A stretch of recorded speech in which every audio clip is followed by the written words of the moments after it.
Hello again, friends! And you are our friends, and welcome back to another edition of Jim Cornette's Drive Thru right here on another fall day. Here in the year of 2022, I am your host, the great Brian Last. We have questions, a few reviews, who knows what else, with this man, the star of the Drive Thru, the most controversial man in professional wrestling, Mr. Jim Cornette. Who am I now, Dick Murdoch? That's the way you give it to me? Is that the way you know give what it to Murdoch used to say every time he was in a tag team match? He'd tell his partner, you start, and when you fuck it up bad enough, tag me in, I'll straighten it out. That's what just happened. You started, you fucked it up bad enough, and then you tagged me in. But there were some nights where Murdoch fucked it up worse, just decided, fuck it. Yeah, Dickie would just, why am I here? What the fuck? We're in Saginaw, Michigan. Anyway, well, it's fucking cold and I'm in a mood. 'Cause you know what this means, don't you? Fall has fell. We're going to lose the leaves off the trees. Fall is not my least favorite season because that's winter. But fall is the season that sets us up for winter. And that's pissing me off. We're going to lose the leaves. It's going to be dark later and dark earlier. It's going to be cold outside. It's going to be wet, the potential for snow. That's the worst time of the year. As everybody knows, my favorite season is spring. We get the leaves back. The birds are chirping. Everything turns green. The weather gets nice. There's procreation amongst the wildlife. The deer are gambling around the backyard, not gambling like they do at Prize Picks, but gambling as in They don't gamble at Prize Picks. They don't gamble at Prize Picks. I forgot. I didn't it's have fantasy sports fun it's fantasy play. Sports, but nevertheless, you see where I'm going with this. I like the spring. That's my favorite. And wintertime is my least favorite, and fall is my second least favorite because it's taken us to wintertime. And there's so many things left to do in the year. I'm prohibited from working in the yard for 3 or 4 months out of the year because of this seasonal weather condition. And the point is, I woke up this morning and I'd realized that I forgot to change the thermostats because since it's been summer for the past 6 fucking months, it was up to 100 degrees. The air conditioning was still on all over the house. And I got up early as I do. And I said, fuck, it's cold. And look, it was 62 degrees in the office and 65 degrees in the TV room, 65 degrees in the other end of the house. I had to go around turning heat on in various places. I'm not happy about that, but because it's only September still. And I'll be goddamned if I'm going to use any appreciable amount of my propane in September. I'm too stingy for that. So I set the thermostats on 65 just to even everything out. And that way it won't get too cold. Nobody will go into, hypothermia. But I'm not happy, Brian, about this situation.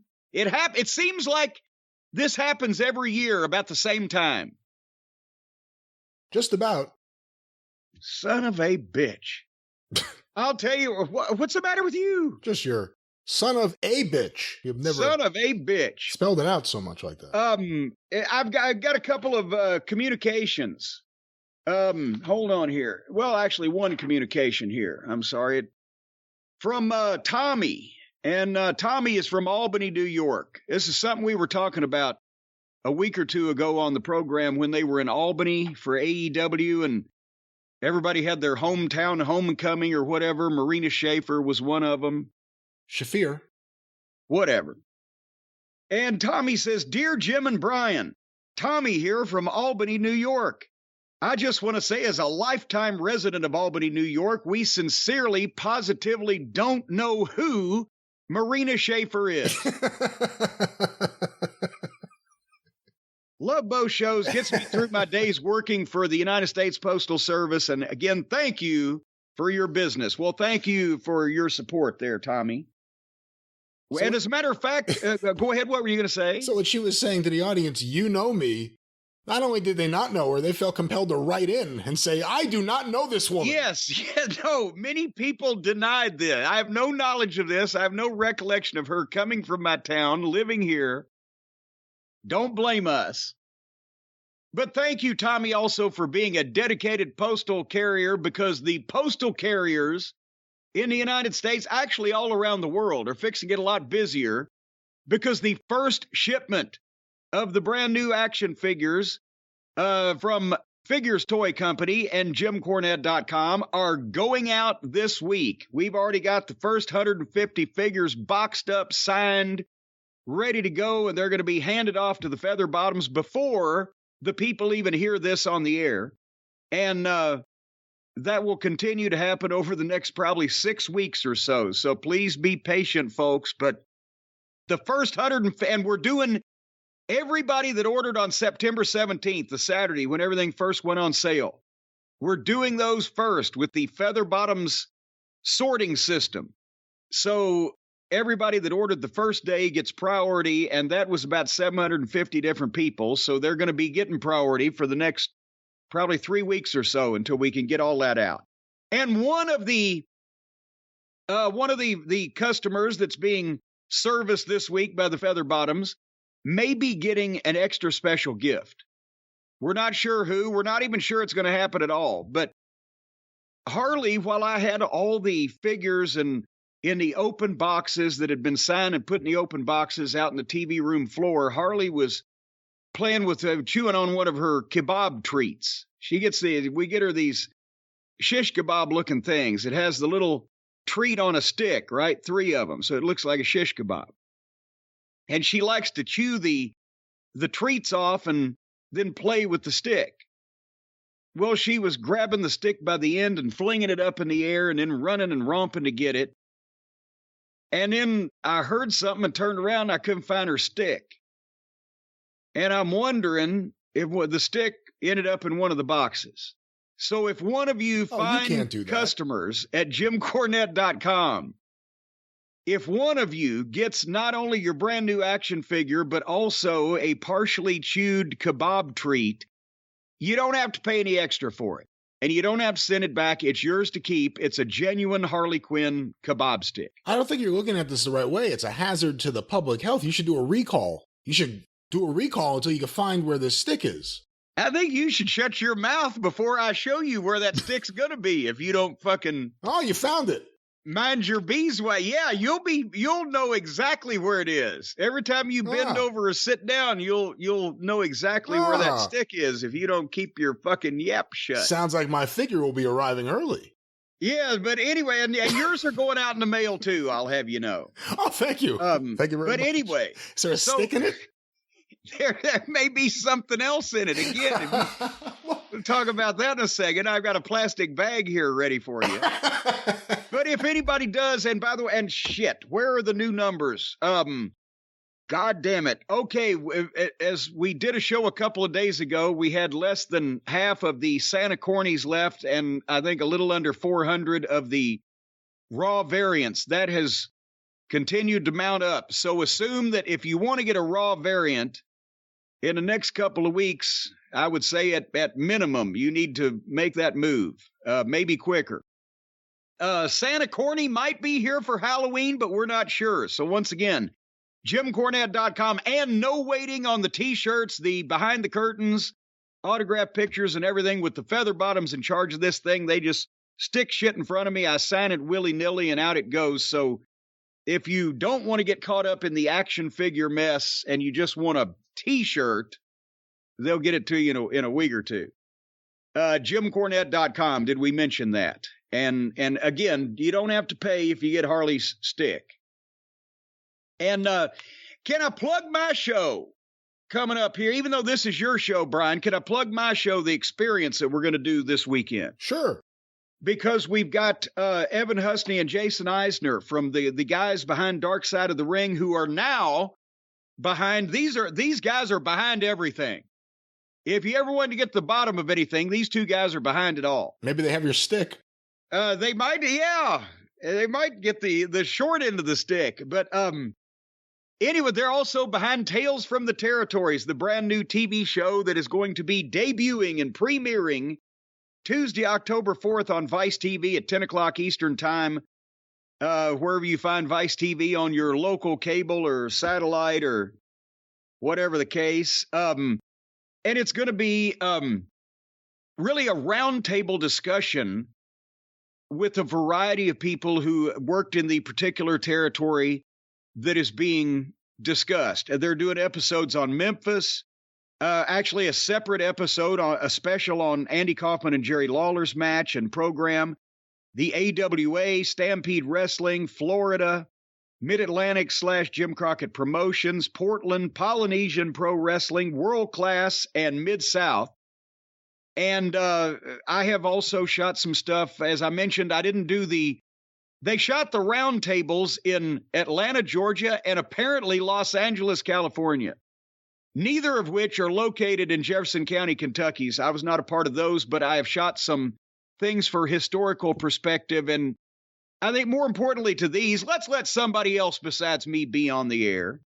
I've also given some vintage footage and photographs that some of my pictures have already been on some of the trailers that you've seen for the program. Anyway, so this weekend on The Experience, we're going to have Evan and Jason to talk about these programs, which debut Tuesday, October 4th on Vice TV at 10 o'clock Eastern. And I will hopefully in the next week or two have some news on another program on Vice, in the Vice umbrella, that is going to feature me exclusively.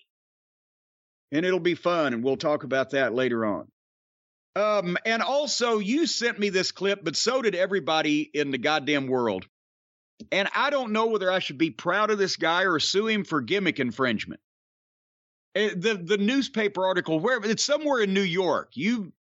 Was that in the New York Post? Was that the paper that first reported it? I sent it to you, I think, from the New York Post, and I read it there that morning. I said, oh, this is right down Jim's alley. I gotta send this to him.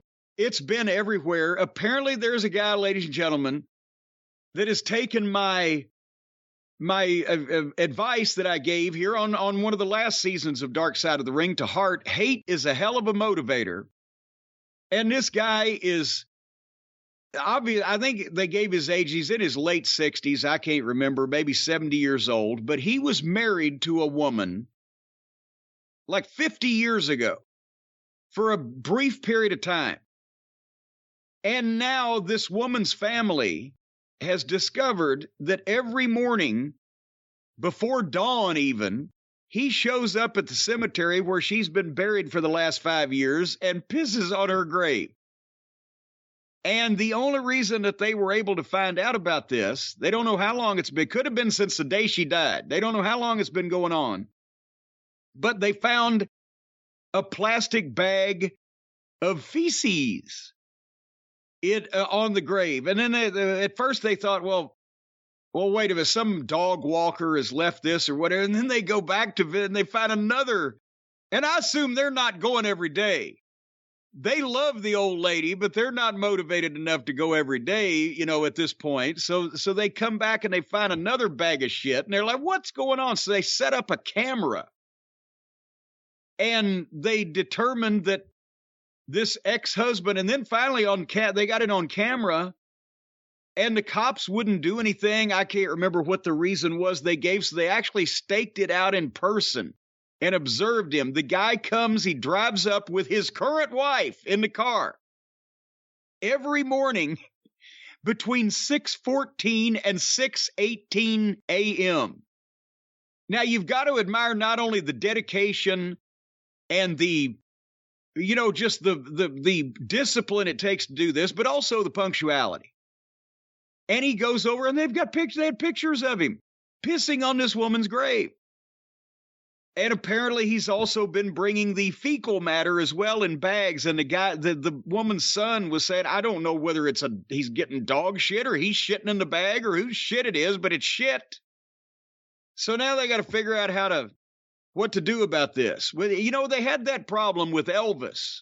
Not that problem, actually, but a similar problem in that people wanted to go to his grave and dig him up and shit. And now he's actually buried on Graceland under this giant concrete monument. So nobody could actually dig him up without, I guess, heavy equipment, and that would be noticed in that neighborhood.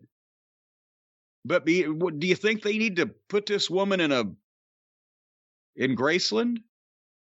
You said gimmick infringement. If this guy was married to this woman so long ago and he waited for this, he may have had the idea first. He probably did, didn't he? And again, you'd think, okay, I'll do it. I'll take a picture of me doing it. I'll put it on the wall. But no, he waited 50 years and then every morning, and to get up that early. And you know what? That's the morning piss too. And as we all know, the morning piss is a little stinkier and just a little bit more unsavory than any other piss of the day. And he's so casual about it. It's not like he's raising his hands in the air and screaming or anything. He just, I wake up, I put on my pants, I have some cereal, I go take my piss on my ex-wife's grave, and then I get in my truck and I drive to work. It's just he just does it. It's part of his morning. Have they stopped him? I wish Magic Spoon was a sponsor today. Why's that?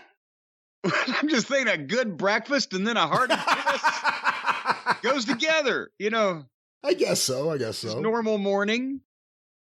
Anyway, so we thank everybody that sent that in. And now I got a tough act to follow. I don't know if I'm up early in the morning usually now that I'm a senior citizen, but I don't know if I've got the dedication to leave the house and go somewhere every day, even for shit stain. What did she do to him? What did she do to him that caused him to say, I don't care how long I have to wait. One day I'm going to do it every day at the same time, every single day. Well, and the article said he left her when she was pregnant with her daughter. Oh. And her daughter ran into this guy one time, and he not only didn't want to talk to her, he said, I don't want to talk to you, and I hope your mother dies. Wow. So there was an impression made. One way or the other. You don't know who to believe anymore about these things, but yeah, I got a heavy act to follow. But there's some different kind of people out there. They're on the news here in Louisville this past week. They've had a guy up for parole. 25 years ago, he was a high school student, and he brought a gun to school and shot a bunch of other high school students, killed about 3 of them. And because he was 14 years old or whatever, they couldn't either give him the death penalty or life without parole or whatever. So they gave him basically life, but you can have a chance at parole after 25 years. Well, thank you very kindly. So this guy's argument, but before the parole board, the best thing he could think of to explain to them why he should be allowed now after 25 years to be let loose from prison, unleashed on the public. Everything's fine now. There'll be no issues. Nothing more to see here. Guess what he said to him?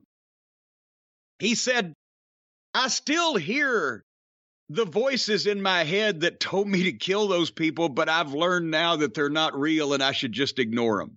Wow. And I'm thinking somebody on the parole board must have said, well, maybe in the future there's a possibility they might get more persuasive, so you need to stay where you're at. And that's where he is. But Tony Khan booked that. Hey, I got to tell him this. You'll really get out. Holy mackerel. Did you ever watch when Charles Manson used to have parole hearings and they would air them? Oh, God, yes. And they were insane. They were just complete insanity. And he didn't give a fuck. And he was going to blame the parole board and everybody else. This is your problem. You've all caused this. You made me what I am.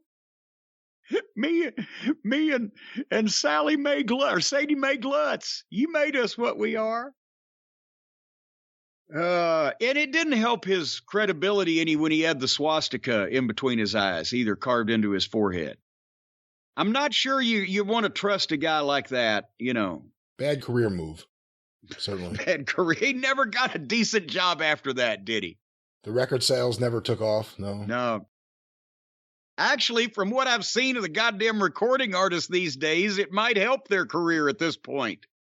If they looked like Charles Manson and had some fucking designs carved into their head. What is the one that's got all the designs carved in his face? What's his name? That weird fuck that has tattoos all over his face. You're not describing a unique person. I don't know who you're talking about. I'm not narrowing it down. No. Goddamn, he's a white guy, singer, has tattoos all over his face, so he better be a fucking musician because he ain't never getting another fucking job. He fell off the stage and broke his ribs this past week, I saw on the internet. And it would be better if I could remember his name, but I can't. Do you think they should have crash pads at these shows? The thing is, it was an odd-shaped stage. There was a drop-off there, and he's doing the thing where he sings and leans out over the edge to the crowd, and he turns around and just walks off the other edge, and boom, hits his fucking stomach on the edge of the stage and goes down and sells. But the interesting thing was he never stopped singing for about 15 seconds. They were playing his fucking track, and a lot of people say, "Oh, well, that's common in live concerts. The artist is singing over a track of himself singing." Yeah, Fozzy. Yeah, well, yeah, I was about to say. Go to a Fozzy show. Yeah, it's common for Milli Vanilli, but I wasn't aware that. But yeah, so he takes the bump. Boom, he's selling. He's holding his ribs. He's still singing until like 15 seconds later, the audio guy realizes maybe this isn't part of the fucking show and cuts the music, and then they all run over there to him. But anyway, I saw Robert Gibson did that one night in Little Rock, Arkansas.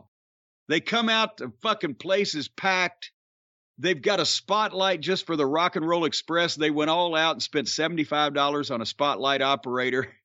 Van Halen's Jump comes on. That's what they were using at that point. It was the hottest song in America.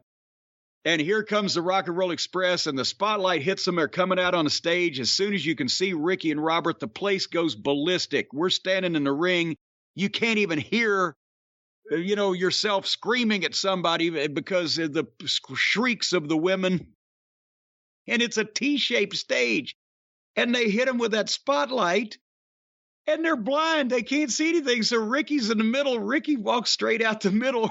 Robert's on the other side, and he walked right into the crook of the T, and he'd suddenly dropped out of sight, out of that spotlight. Whoosh! And we started breaking up, me and Bobby and Dennis, because we knew he had dropped to the floor. And then 15 seconds later, you see an arm come up over the edge of the fucking, because he had to climb back up on it to get past it, to get back, to come off the front of it and get to the ring. There wasn't no way he could sneak around the side. Anyway. It's always funny, right? When someone just walks off a stage. When somebody just walks into a hole, it's always funny. Till you know how badly they're hurt, it's hysterical. No, it's still funny even then, as long as it's not you. I guess so. If it's you, then there's a fucking issue. But did you see fucking goddamn Kelsey Grammer? Yes. Years ago. I do remember that. Was he at a telethon or some kind of charity fundraising thing? And he's giving this real serious speech on the microphone, and he's wandering the stage, and he walked right off the edge and dropped that and said, all of you hear is, "Oh, good Lord." Hold on, I have audio. Let's play this. Here's Kelsey Grammer walking off the stage. The trip through It's a Small World, pretending I was a UN interpreter. Oh, good Lord. How did you do that? I think I'm... Wow, that was really, really bad.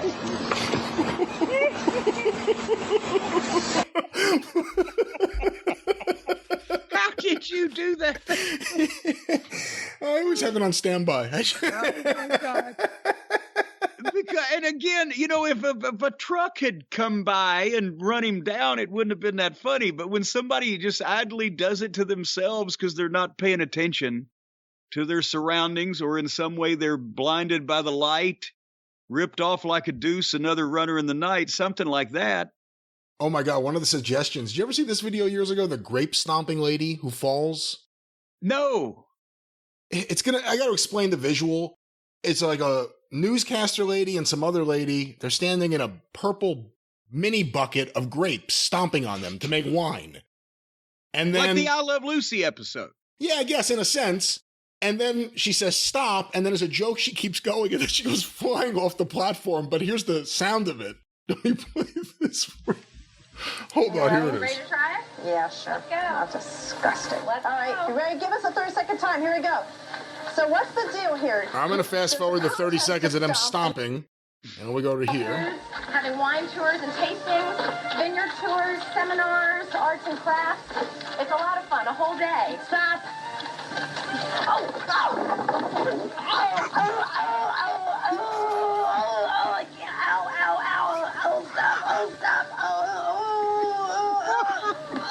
I can't breathe. Stop. No. Oh, boy, dear. I think she's actually hurt. No, I think she is. Boy, gosh, I hope she's okay.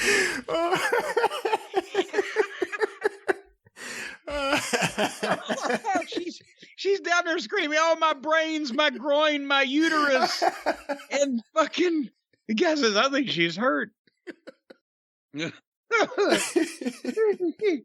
Well, where do we go from here? Where do we go from here now that all the children have grown up? And how do we spend our time knowing nobody gives us a damn? It's your show. Hey, you know what? We're going to start with reviews because this was one week where I watched most of both Friday shows, and for the most part, they weren't terrible. I hate what? They weren't as terrible as usual. I don't know what you were watching. Well, let's find out. Let's start with Smackdown. Well, there you go. Because here's the thing. Smackdown was not as terrible as Smackdown usually is. I will agree with you there. Rampage was worse than Rampage usually is because of 3 reasons. Number 1, it was twice as long. Number 2, the matches were garbage. And number 3, I actually had to watch it because you made me. You said, "Oh, you got to see Action Bronson. You got to see the other part of the Grand Slam." I didn't make you. You indicated you were going to watch it. Because you gave me that look. See? Just like the one you're giving me right now. Right now, that's right. Yeah. Well, let's talk about Smackdown because we already reviewed the first segment on the experience, which was Sami Zayn being accepted by the Bloodline with a brand new t-shirt they could sell. Yes, and actually that segment alone made the show kind of halfway worth watching because it was long as the first 20 minutes. Everybody was great. You got Heyman, you got Sammy, you got Roman.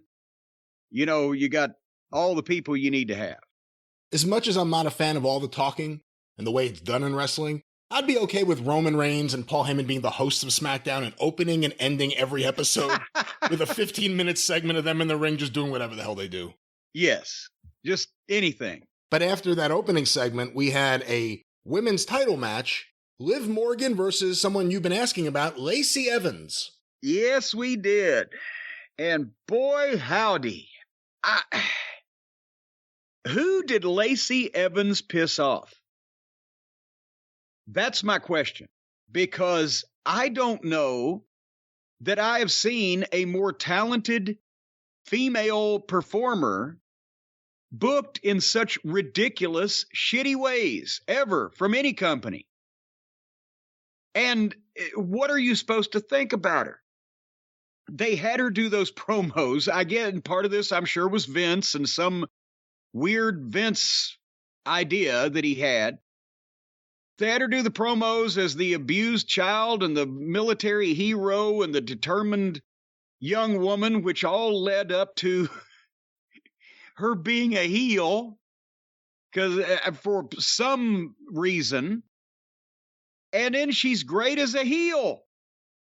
But now they're using her as fucking cannon fodder for this Liv Morgan experiment of trying to make people believe that Liv Morgan is now or ever has been or should be a professional wrestler.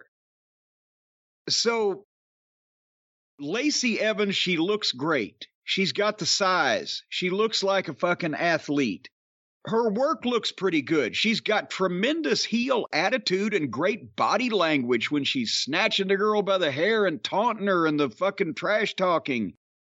And she did what she could in this to make Liv Morgan look like she belongs somehow in the fucking ring. I'm not saying that she accomplished that, but she did what she could. I can see Lacey Evans as the heel that's being presented here without the weird backstory, being on top of the female roster versus Charlotte or versus Bianca or versus Becky or versus Rhea or any of the the upper echelon women.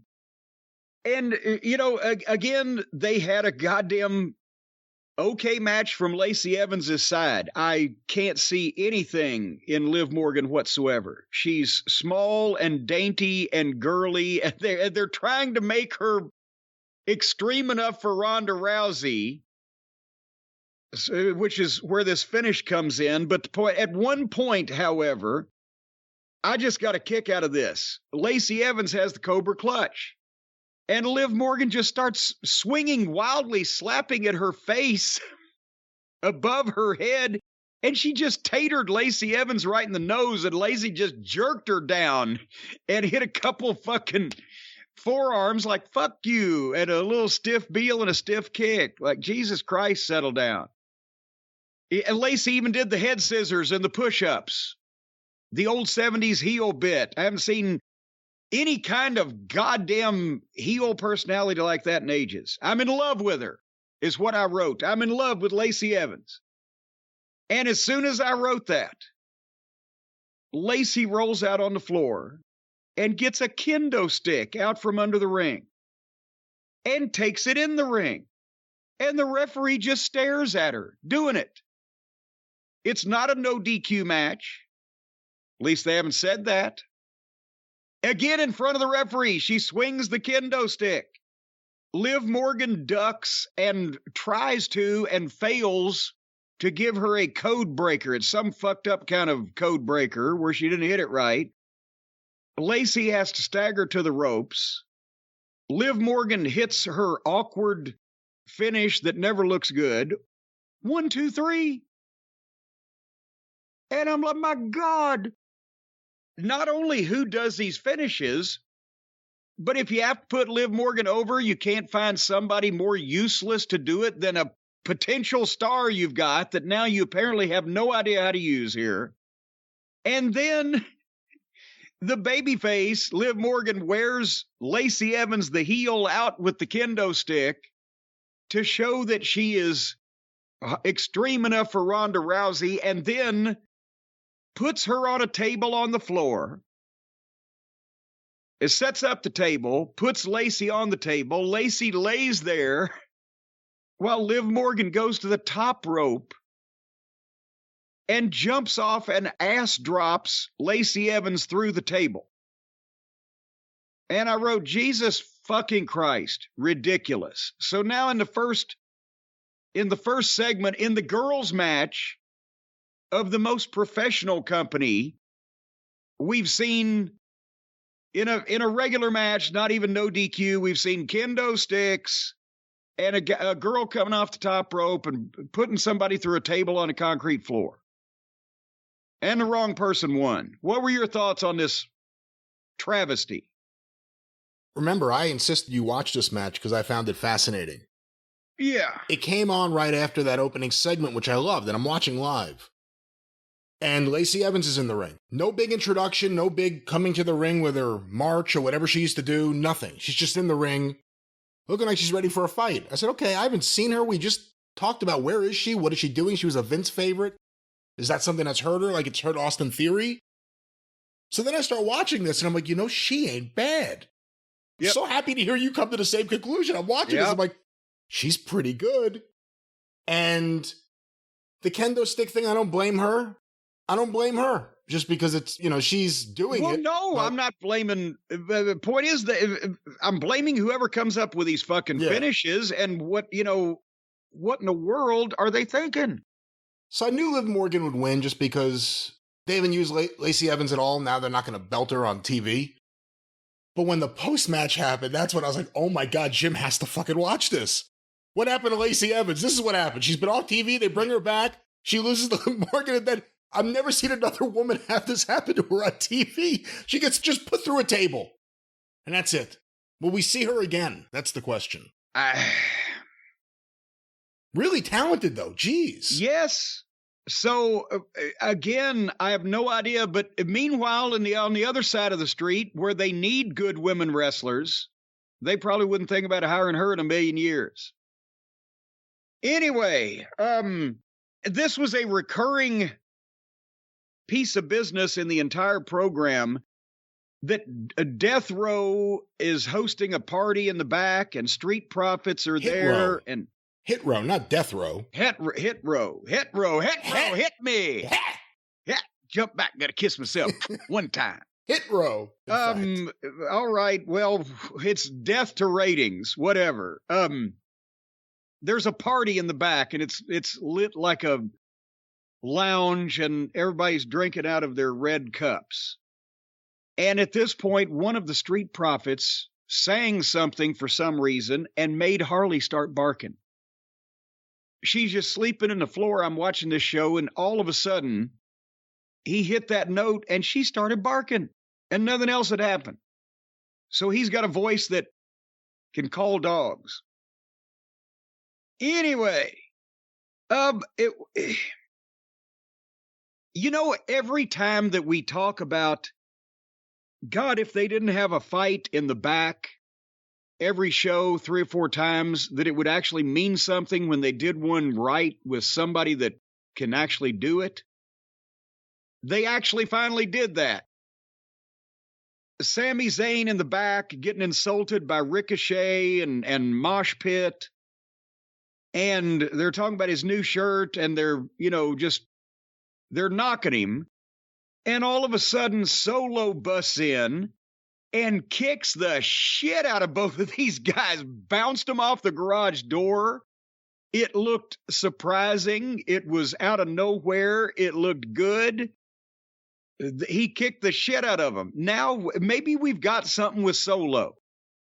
He was serious about this. It wasn't one of the shit beatings or the, stagey, phony looking fights, especially. Remember the one the Cucamonga kids had, the Harley Boys over there on AEW, when their father supposedly got busted open and it was also phony, or they remember the time there was another one with Nick Jackson under the door. I know where you're going to go. Yes, the garage door that he was holding down on himself. But anyway, Solo looked good here.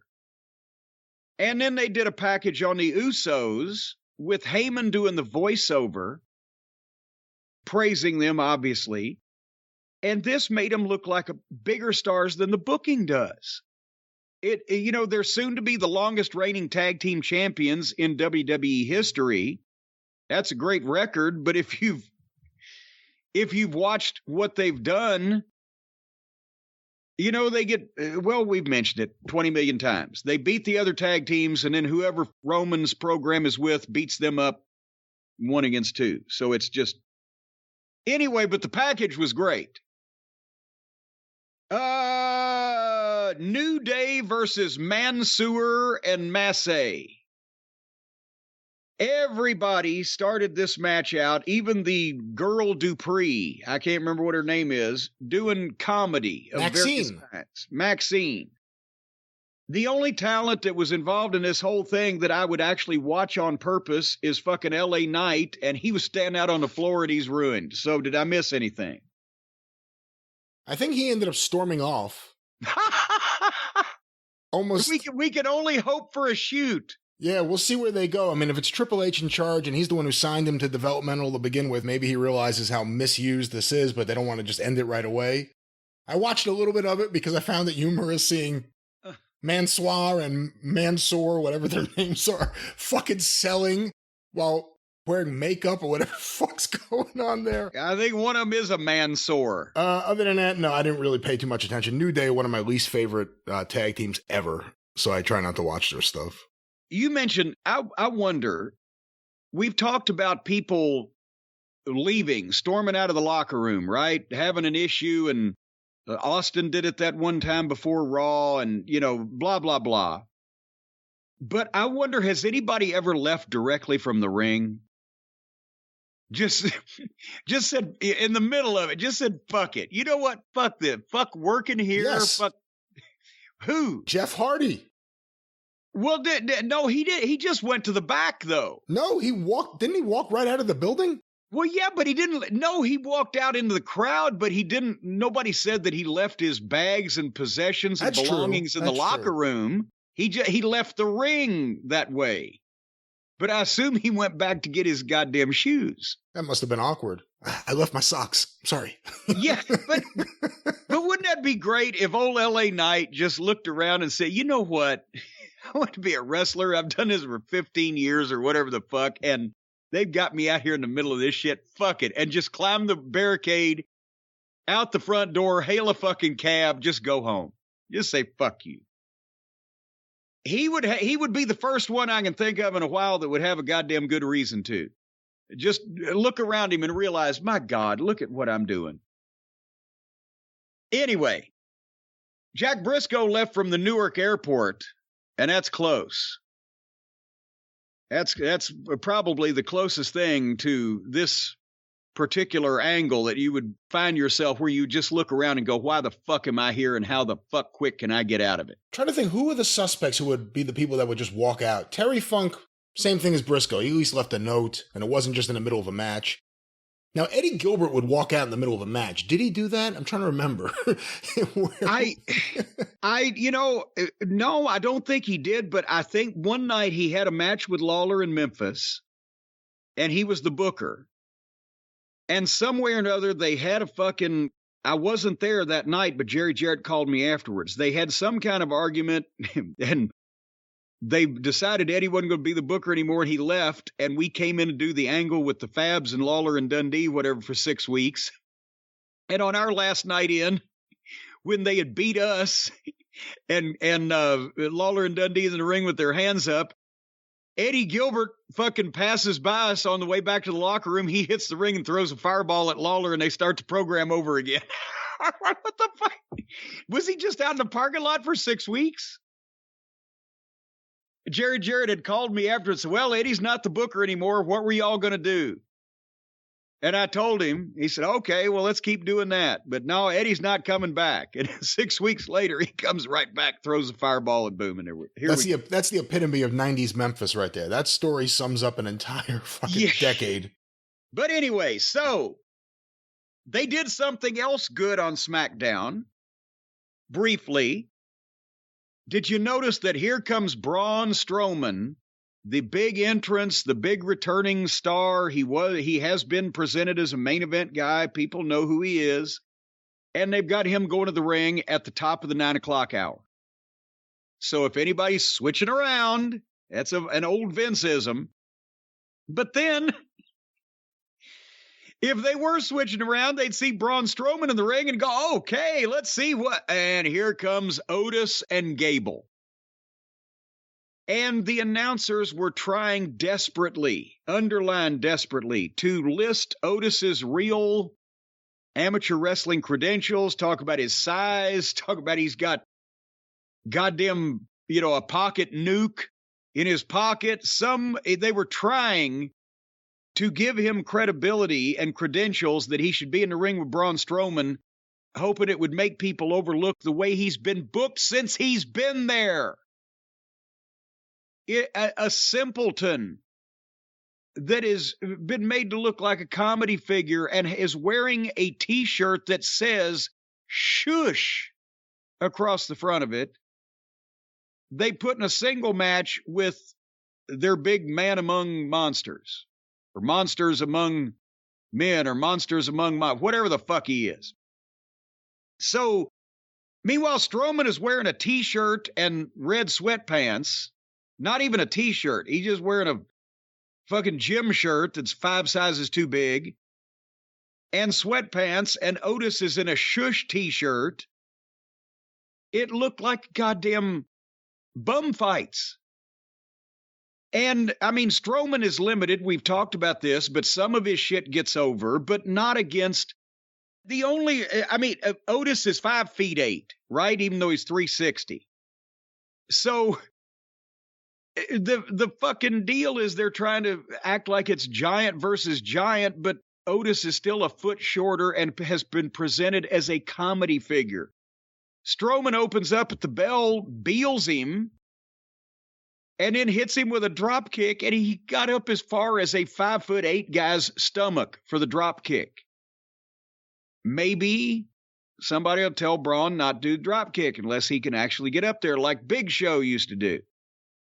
So then Gable's on the outside. He foiled the ring run around, And Otis gets Strowman from behind, gets a little bit of heat on the floor, and then gets him back in the ring. And you can tell that both Otis and Braun Strowman doesn't know how to sell or has been put in a position to sell that much. And after a few things, it was kind of awkward, flat-footed, plodding heat because Otis ran out of things to do to Braun and was just clubbing him with some broad arms, and Braun didn't really know how to fucking sell it. And then finally Braun hits a spine buster, goes out to the floor, hits a tackle on Otis. He goes over the desk, throws Gable over the barricade. All this is fine. You're making your monster. And then did an awkward spot with Otis, and Otis slammed him. Otis slammed him. I repeat, Otis slammed Braun Strowman. John Studd got 5 years out of teasing taking a body slam. And this comedy mid-card guy slams Braun Strowman. And then hit a Vader bomb and got a 2 count. And this is not as good as it sounds on description here because it was rough. And then, yes, and Harley even just said, ugh. And then Otis missed a diving headbutt, and Strowman hit the power bomb, which did get a huge pop because you got a 360-pound fat guy being power bombed. 1, 2, 3. I feel it's an indictment of the current state of the roster and the booking of Otis if that's all they have to put Braun Strowman over on national television. Because this was rough. And he just got back. Right now is the time that you want to do something really big with him. So that he seems bigger than ever before, right when he came back, as opposed to now he's just another guy doing stupid shit on the show already.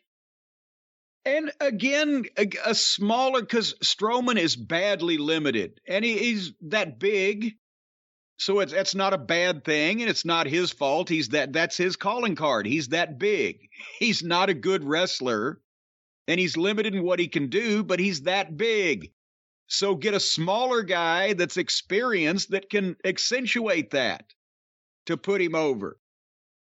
Don't make him competitive with a guy that you've been doing comedy skits with for the last fucking 6 months. It has a stupid look on his face and looks like if fucking Plowboy Frazier and that midget that I saw pictures of him with one time had kids. Anyway, should we move on? Yeah. To folks, just remember, it's fire season. Don't set forest fires. Drew McIntyre comes out to do a promo, and he's talking about Karrion Kross, and he challenges Karrion Kross to a strap match at Extreme Rules. So now they're going to do a pay-per-view with a bunch of matches that have no rules when all of their goddamn regular matches pretty much have no rules. But it was a good promo. Drew McIntyre looks good. He's got the size, etc. Blah, blah, blah. But again, as soon as he makes the challenge, instantly the music plays. Here comes Scarlett to the ring. And is it not now? I get modern wrestling fans. I hear them all the time saying, well, back in the old days of wrestling, it was so silly or predictable or phony. Look at, like, I don't know what they're looking at. But isn't it now a tired, old, modern wrestling trope that as soon as somebody issues a challenge or mentions a name, their music is cued and here they come? It's the most tired of them all, I would argue. And you didn't see that in territory wrestling. You know why? Because it was fucking phony. And it's still phony. It looks phony. It's too perfect. It's a setup cue. Let people storm down with no music at an inopportune time. It gets people into, never mind. Anyway, they can't listen. So when Scarlett comes to the ring, Karrion Kross, imagine this, attacks Drew McIntyre from behind. How many times have we seen this just in the 2 programs on Friday? Somebody comes down the one way, you're looking at them, somebody comes the other way. That was a great deal, too, back in the day until it happened 6 times a week. So there they get in a fight. And McIntyre posts Karrion Kross and then puts the strap on Kross's wrist and then gets the other end and starts whipping the bejesus out of Kross. And Kross sold it big. And, okay, we've got some interest in a strap match going on here. And as Kross is selling, Scarlett rolls in and blocks his prone body like, no, stay away. And Drew McIntyre is like, why I oughta, should I? But he pauses, and she's fumbling with something. And she tries. What the point of it was that she was going to fire a fireball at Drew McIntyre's face, and I assume the plan was to hit him with it and burn him. But it went straight past him. And this unless it was Karrion Kross and Scarlett's idea to do this in this fashion, unless they brought the equipment, they were not well served by the production department or whoever set this thing up. Because, for one thing, they used a palm gun. And I tried one of those out one time in the 80s at home at my house before I used it in the ring. And they don't work. Not for this application. A palm gun, it's a thing that you slip your middle finger in it and you've got it in your palm. And instead of, some of them use flash paper, I believe, but there's also a flash type of cotton. And I don't mind going into detail on this because it's not been used in wrestling for the reason I'm about to explain, and I don't know why they tried to use it now. But if you put the wad of flash cotton in this thing, it's a little barrel, and when you press a button with your thumb, it's supposed to both light the flash paper or flash cotton and fire it out where the ball comes out of the barrel of this thing that's hidden in your hand, right? The problem is, first of all, even if it works right, it's projecting the flash paper or flash cotton too fast. The fireball goes too fast. It goes up in the air and it fucking dissipates quickly because flash paper burns up quickly, especially the tighter that it's wadded. Loose means bigger fireball. Tight means smaller fireball. So after the initial time I burned Garvin with the fireball, that was the first time I'd ever thrown one. And Dusty showed me how to do it. Then I saw one of these the palm guns at a magic shop, and I got one to bring it home and try it to see if it'd be easier, and that's where I determined that no, it actually would be worse, and it doesn't work. The way to make the fireball not only big, but not go 100 miles an hour and go in the direction that you want it, is to have the flash paper, as I mentioned, balled loosely. You've got the fucking source of flame, usually a Bic lighter, in your other hand, and all you've got to do is flick that lighter and touch just one corner of that paper to the flame and turn your hand up and open, and the flame naturally rises up, unless you've got a strong fan or something, which is why you have to put it under the person's face and let it go upwards into it. Sheik did it coming out of the waistband of his tights and always made the up motion like that. Same way I did it with Garvin and other people that I've done it with. Same way that anybody that's ever hit a fireball hit the target. That's the way you do it. So she didn't have a Bic lighter. She didn't have loosely wadded flash paper. She didn't do it barehanded, and she didn't fucking floosh it up like that.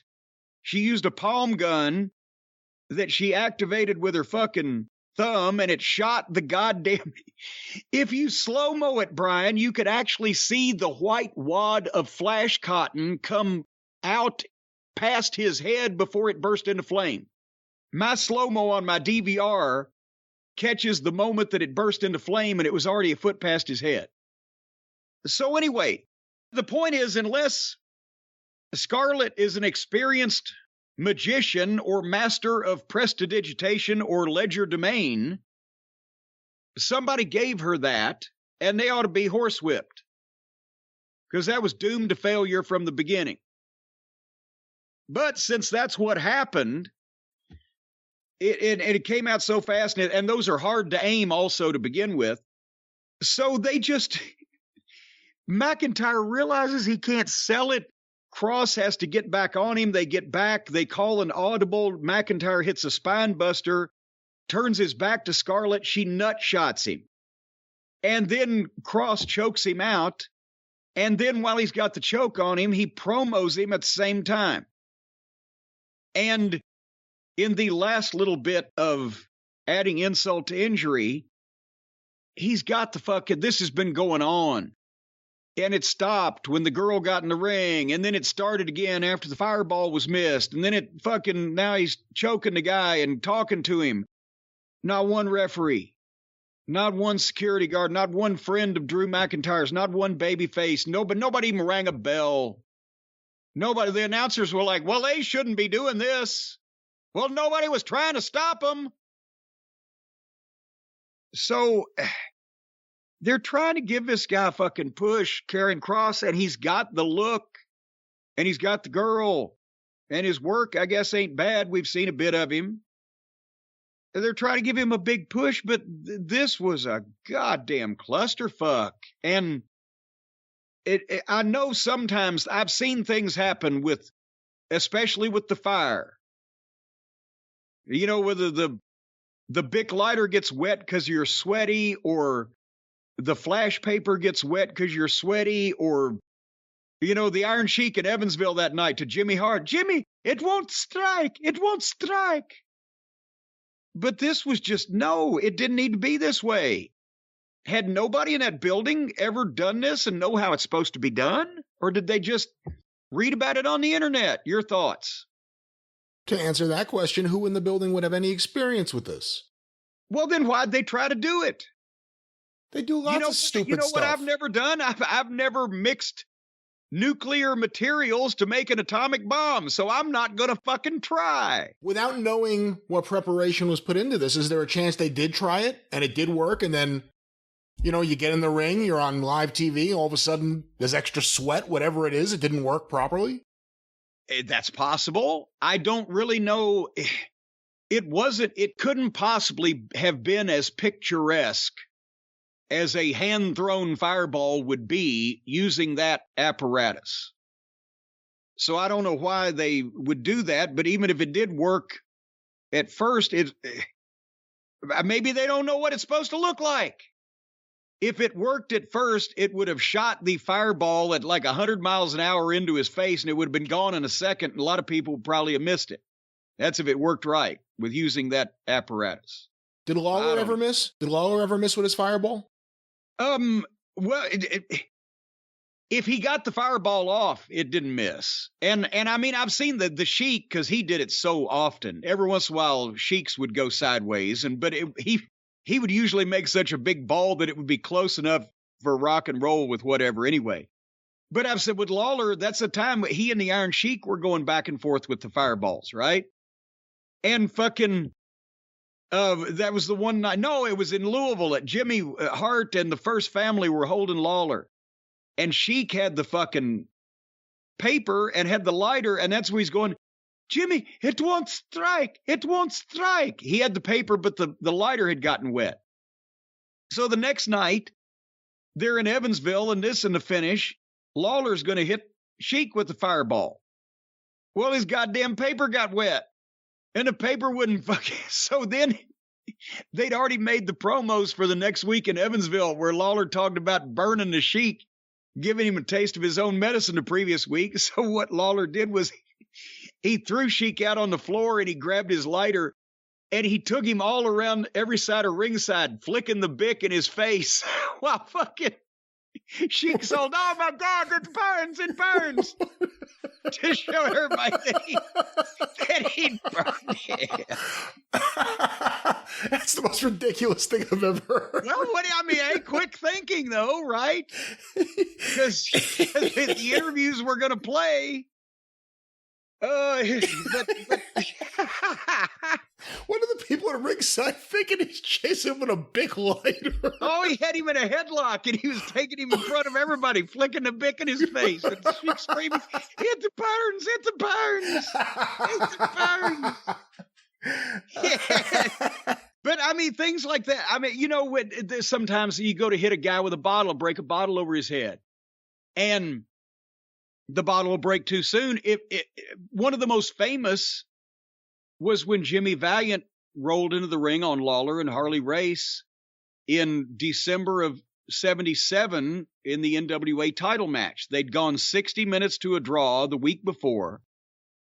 And at the end of the 60 minutes, Lawler had him covered. So they come back the next week with a 90-minute time limit. And in that one, everybody thought, okay, Lawler's going to win the world title. And Jimmy Valiant, who wasn't even booked on the card, came in street clothes right when Lawler had just got Harley Race. He'd given him the pile driver because the referee was down. And the people knew that he had Harley at that point. And Jimmy Valiant comes in with a bottle. And he's going to roll in. And as Lawler comes up, like, what the fuck? He's going to break the bottle over his head, right? Well, as Jimmy jumped the rope that was around the ring and started to come up on the apron, his foot, or however he started to roll in the ring, his foot or knee or whatever slipped off the apron, and it caused him to boom down on the apron of the ring for a second, and that bottle started falling apart. And he had it palmed in his hand, and he was able to get the swing and hit Lawler with his close enough for rock and roll. People popped.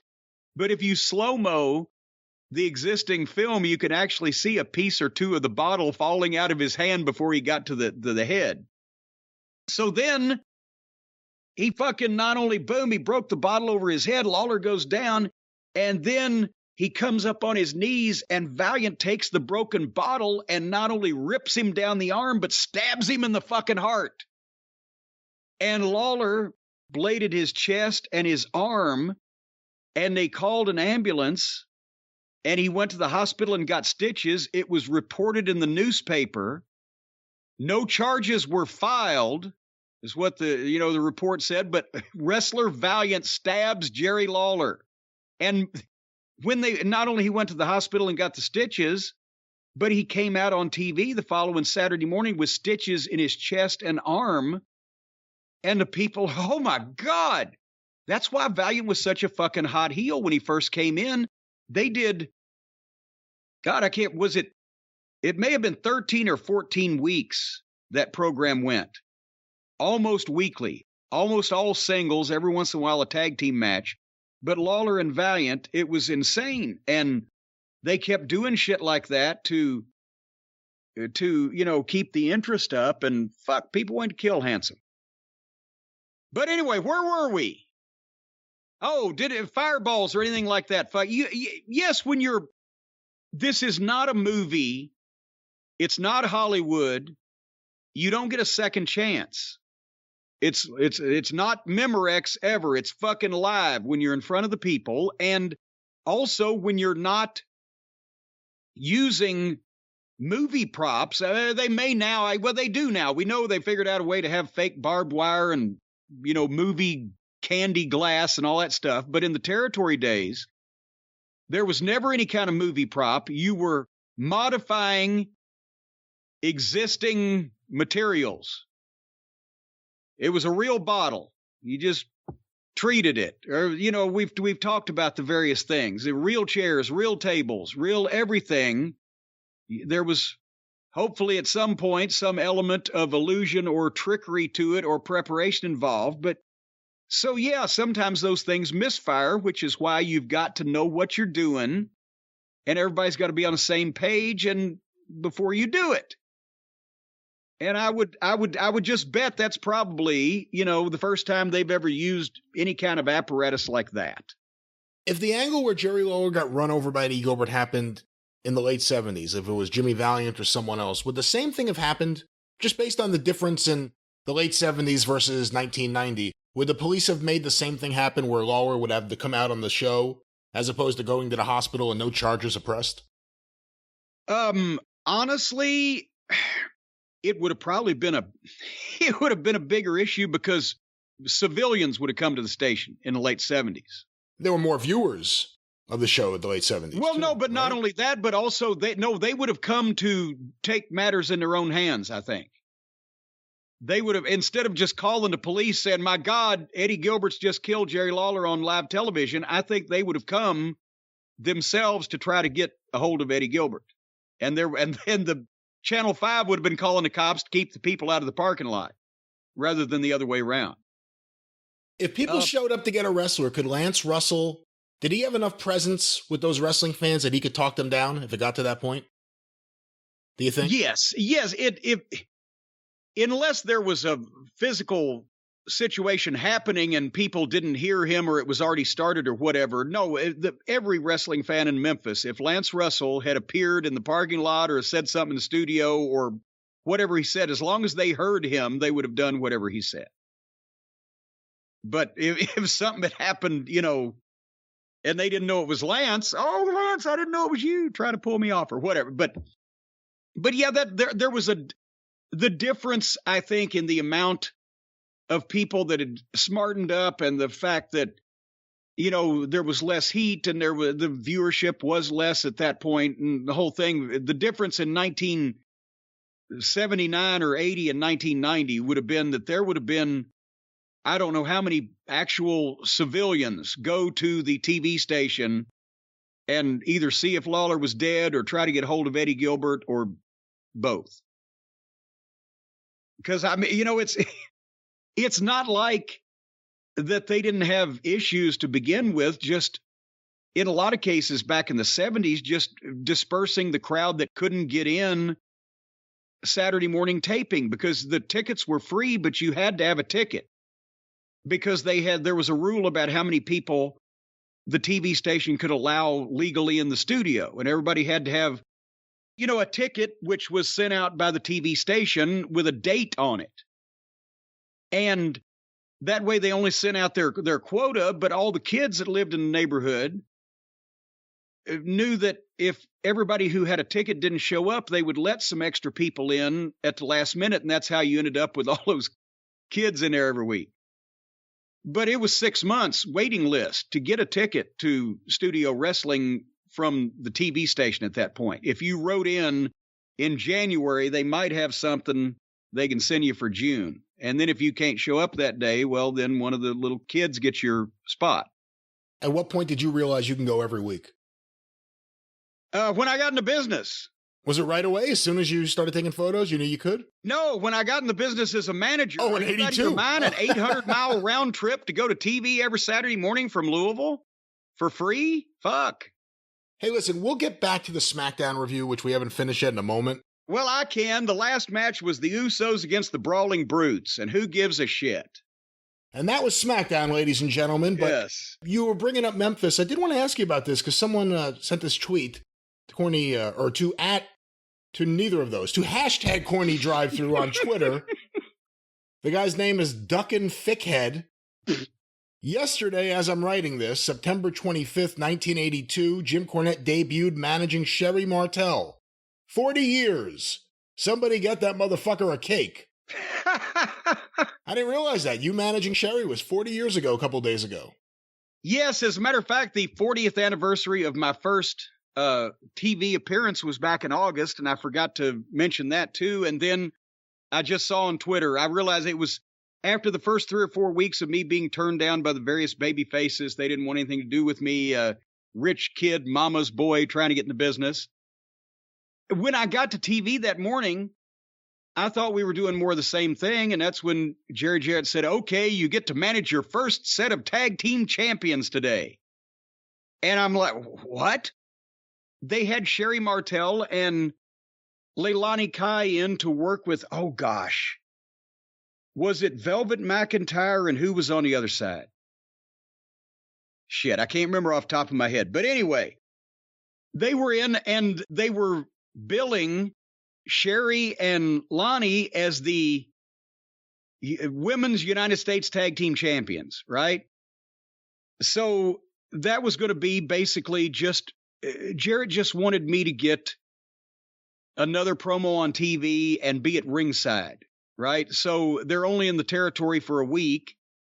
So he was going to put me with the women's U.S. Tag Team Champions. Well, apparently they'd already been in a territory a couple days, and Lonnie had gone to, I guess, Tupelo the night before or whatever, and they'd eaten something, and she was sick in bed at the hotel, so Sherri was in a single, and I'm here with one half of the women's U.S. Tag Team Champions, and she had a match, and that was the first time I officially managed anybody on TV that day. And then the Cook Convention Center show, because we were in the Mid-South Fair at that time, so Coliseum wasn't open. Went to the Cook Convention Center the next day and managed both of them in their tag team match. And that was officially my first time at ringside in an arena. And there you go. Well, let me ask you, I don't know. And then after that, I never saw I don't know what kind of contract we signed, but I never saw my women's U.S. Tag Team Champions again after that. And actually the following week in Jackson, Tennessee, they put Sherri in the 21-person battle royal, and Plowboy Frazier, somebody as a rib pushed him down backwards, and he fell on her leg and broke it. And she was out of wrestling for about 6 months. Were you managing her for that battle royal? No, I only managed them. Jarrett just wanted me to have a dry run, because the following week in Memphis, they were back at the Coliseum. That's when we did the thing with Dutch. And my first time managing in the Mid-South Coliseum, I managed Dutch against Lawler in the main event for the Southern Heavyweight title. So I was scared enough as it was. I guess he didn't want to send me out to main event the fucking Mid-South Coliseum when I'd never actually been at ringside before to manage. So he gave me practice. Well, it's too bad you weren't there for that battle royal. We could have said you were a pioneer in intergender wrestling. But Jim, I can imagine you were nervous. I'm sure when you... Shaking like a dog shitting peach seeds, I was. Whatever that means, I'm sure that's what you were. And of course, you may get so nervous that you don't eat breakfast, you don't eat lunch. You have to make sure you eat dinner, but whatever you eat, you have to make sure you're eating something healthy. And we have something brand new we could tell the listeners about, something that is healthy and delicious. And that is our friends at Factor. And you managed to utter all that, Brian, without ever saying anything legible to tell people what Factor is. Folks, I'll tell you what Factor is. Factor is the best eating you're going to be doing with the least amount of effort. Because Factor has ready-to-eat meals that keep you fueled up and feeling good, no matter how crazy your schedule may get. You know, fall is a busy time for a lot of people. It's always busy around here. It's always busy where you are, Brian. A lot of people don't have time to sit down and cook these multi-course meals. But at the same time, you want to eat healthy. You want to eat, say you want your protein, you want to get good protein, or you want to eat keto-friendly or calorie-smart or vegan and veggie? Vegan and veggie or vegan and veggie? Why isn't it vegan then? If it's veggie, why isn't it vegan? Well, there's two different things. Being a vegan is different than not being a veggie, but being a vegetarian. Well, it's pronounced differently, and why? But nevertheless, if you need to get good food, stick to a special diet, don't have a lot of time to spend prepping things, you go to Factor. That's what you do. We've already actually gotten some of the, Stacy's doing the keto diet, and she got the keto-friendly stuff, and it's just so delicious. But no matter what kind of diet you're on or what kind of schedule you keep, you don't have to spend 6 to 8 hours in the kitchen anymore, cooking the beef from scratch. You got to go out, you got to kill the cow, you got to cut it apart, you got to lug it up the hill to the kitchen, you got to roast it over an open flame for hours. No more of that. How many hours does it take you to fix a cow, Brian? I've never had to fix a cow, thankfully. I thought you liked beef, so you're a vegan or I'm not a vegan or a vegan or a vegetarian or whatever you're trying to say. I like cows. I don't personally have anything to do with the handling of the cow. You got nothing against the cows. It just, when it's time for them to die, it's time for them to die. But you don't take it matters into your own hands. I don't even want to be there when the death is happening. I just want to hear about it. So you just want people to come and scream at you, the cow must die! Oh, a whisper would probably be better, but yes, let me know what's going on. Why are we talking about this? Why are we talking about... Because it takes hours to kill and fix your own dinner anymore. Especially now that it's harder than ever to find wildlife. You've got to spend hours just searching for it before you can hunt it down and kill it and then drag it home and then cook your own dinner. Well, the people at Factor are knocking this time schedule down to minutes. They make it fast and easy and healthy, like we mentioned. Prepared meals delivered to your door. They offer 30-plus meals a week and 36-plus. Seems like an awful specific number to then add plus to. Add-on options, smoothies, juices, and snacks, no matter what you're looking for. They have a commitment to ingredients with integrity. All of these ingredients, folks, are honest as the day is long. If you have bacon before that pig was killed, it never told a lie in its life. Ingredients with integrity, and they're flexible. You can change your order up every week with plans from 4 to 18 meals a week. 18 meals a week? What kind of goddamn diet are you on? Well, you have to have multiple Big meals hog? a day. What are you talking? Who are you calling a big hog? I'm saying somebody's eating 18 meals a week, for heaven's sake. How many meals a week do you eat? How many days are there? There are 7 days in a week. Well, and I eat 7 meals. You eat 1 meal a day? Yeah, it takes a while to eat that much food. Anyway, they offer fast, simple solutions, as I mentioned, with the Protein Plus meals or the keto-friendly meals or all the other kind of meals. They've got the Protein Plus has 30 grams of protein or more. And the best part about it's cheaper than carry out and take out and all the Uber Eats and the delivery services. It's cheaper than all that stuff. It's restaurant quality, chef crafted. There is no chef crap involved with this food. Chef crafted. God damn you. They craft your food. They don't crap your food, for the record. It's chef crafted recipes. They will not crap in your food. However, it's also dietitian approved. So you got that going for you. And I'll tell you, as I mentioned, it's delivered right to your door. Ready-mailed meals. You son of a bitch. Ready-made meals that are mailed right to your door. As a matter of fact, if you get the best program, the guy shows up, and you got to tell him now, they're very punctual. He'll show up at noon, then again at 6 p.m., right with your door with that meal. They must have the microwave in the car because it's hot when he hands it to you. And if you give him a $20 tip, he'll stick it in your mouth and rub your throat until it goes down so you don't have to chew. That's not it. And you even saying that, you're diminishing the greatness of Factor, which is they deliver fresh food. Maybe I just got the right delivery guy who was in a frisky mood that day. I'm not sure, but they give you fresh food, nothing that's ever been frozen. And you can heat it up in a microwave, or if you have a palate that you want something that tastes a little better, you can put it in your oven and do it the right way. But it is delicious. We've been eating it here, and I have to say, they have a chicken Parmesan dish that was delicious. And I couldn't believe how fresh the chicken was. It was like the bird had just been killed. And he was an honest son of a bitch, too, before he met his demise. He'd never told a lie in his life. The bird? That's right. Like I said, they've got ingredients with integrity.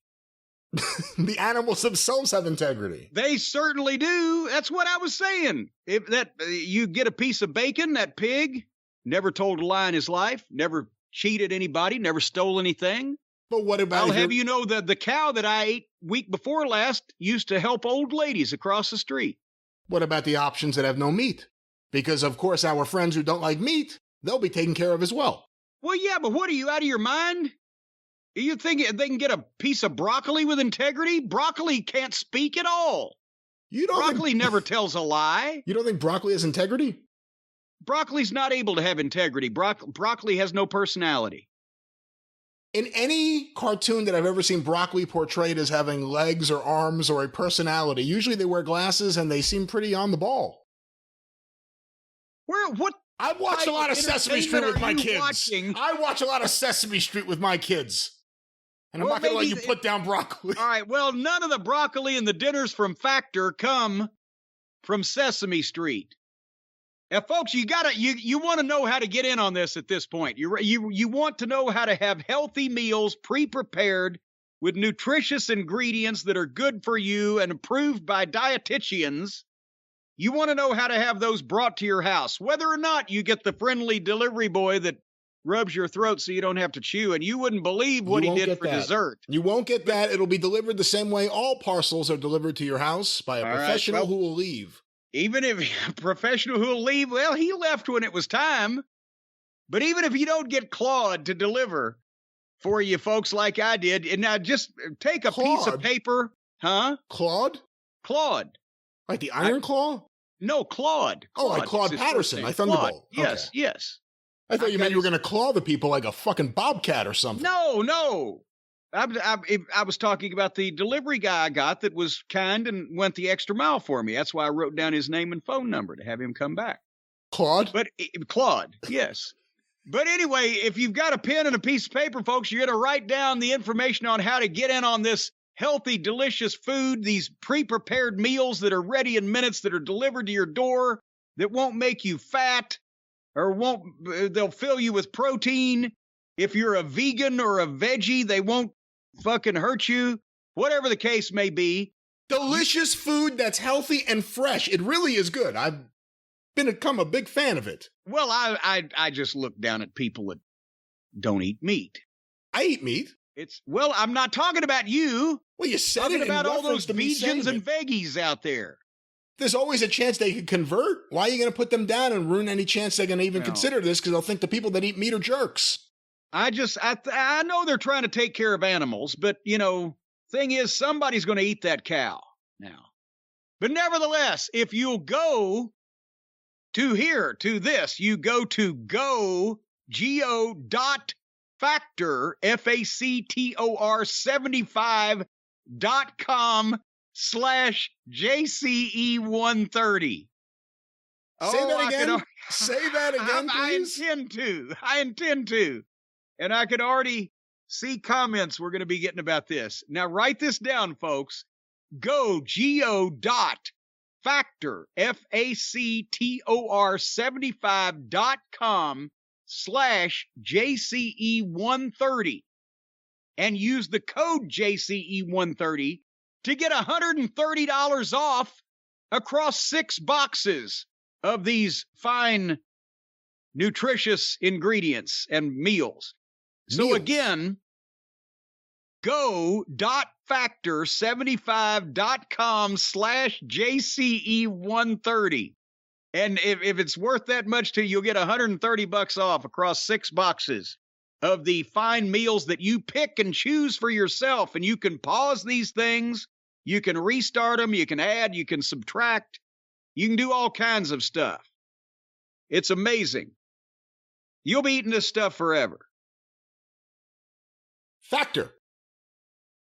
Yes. Factor75.com go.factor75.com/JCE130.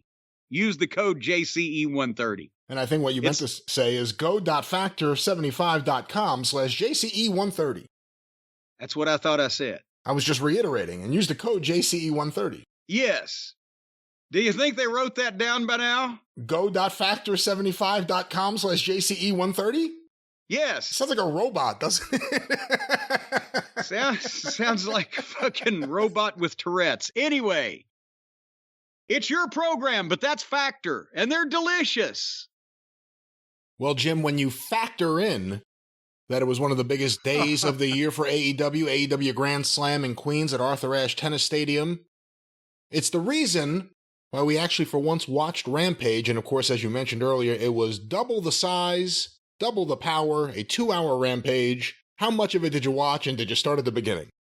I did start at the beginning, and I will never forgive you for this, because I had to see the first match because of the injuries involved because the clip went out of Julia Hart taking that death-defying bump where she actually did defy death, because 1 inch farther back and she would have been dead.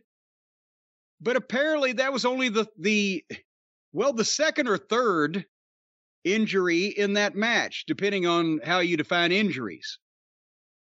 It was Buddy and Brody, formerly the House of Black, now with no black, but with Julia Hart, against Sting and Darby Allin. And okay, yes, Sting wrestling on Rampage is bound to a big show, big crowd, bound to get somebody interested. I can understand that.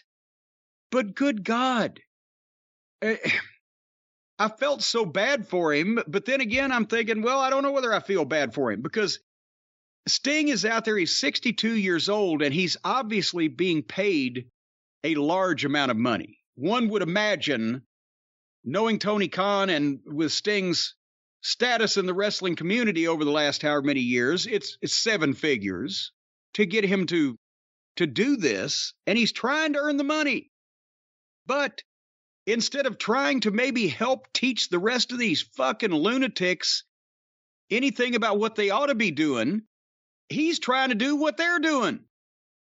And at one point, it looked like somebody needed to bring him an oxygen tank. And that's before he got his head busted open. Because by the end of this thing, he was bleeding.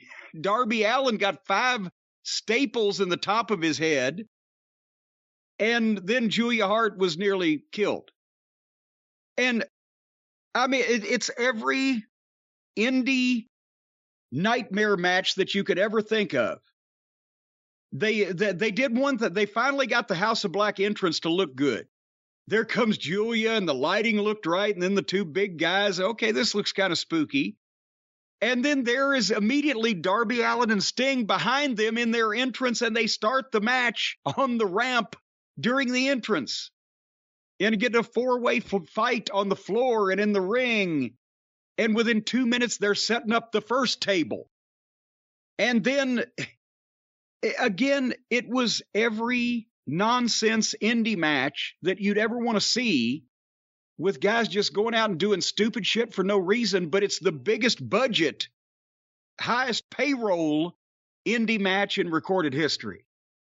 And just as I'd written that, Sting goes to the top rope and gets pushed off the top rope through a table to the floor and hit his head on the second table that was sitting next to it on the way down. So that's a guess where he was bleeding from. I don't know.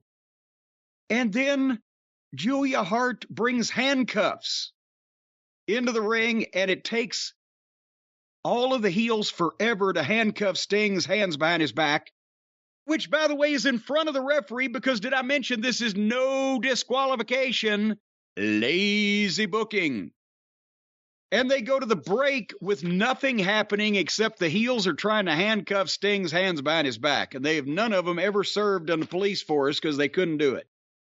But when they come back from the break, now they're on the stage, back in the entranceway, 2-on-1 with Darby.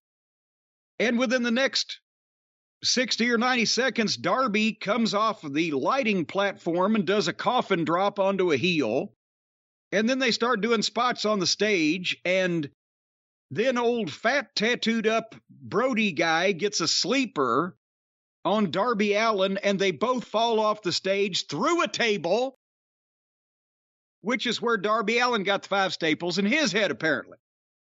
Every second this lasted seemed like hours, because now they're at the point in every garbage indie match where they're not having a match and there's not even actually action going on. They're just setting up and moving around objects and furniture. And then Buddy comes back to the ring with a baseball bat where Sting is handcuffed. And Buddy sets up a chair in the ring and grabs Sting and sets him down in it. And since Sting is handcuffed with his hands behind his back, he just sits in the chair without getting up and moving, because apparently now his ass is glued to the chair also. And he's sitting there daring the guy to hit him with the bat. I don't know, instead of standing up and kicking the guy with his free legs, he just, hit me with a bat, I dare you. And Buddy draws back in a very grandiose and dramatic fashion so the lights can go out.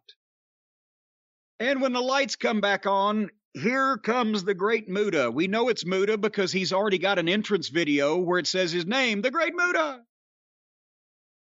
And Sting is still sitting in the chair, not moving, as Buddy turns around to look at Muta, who is in quicksand, creeping to the ring.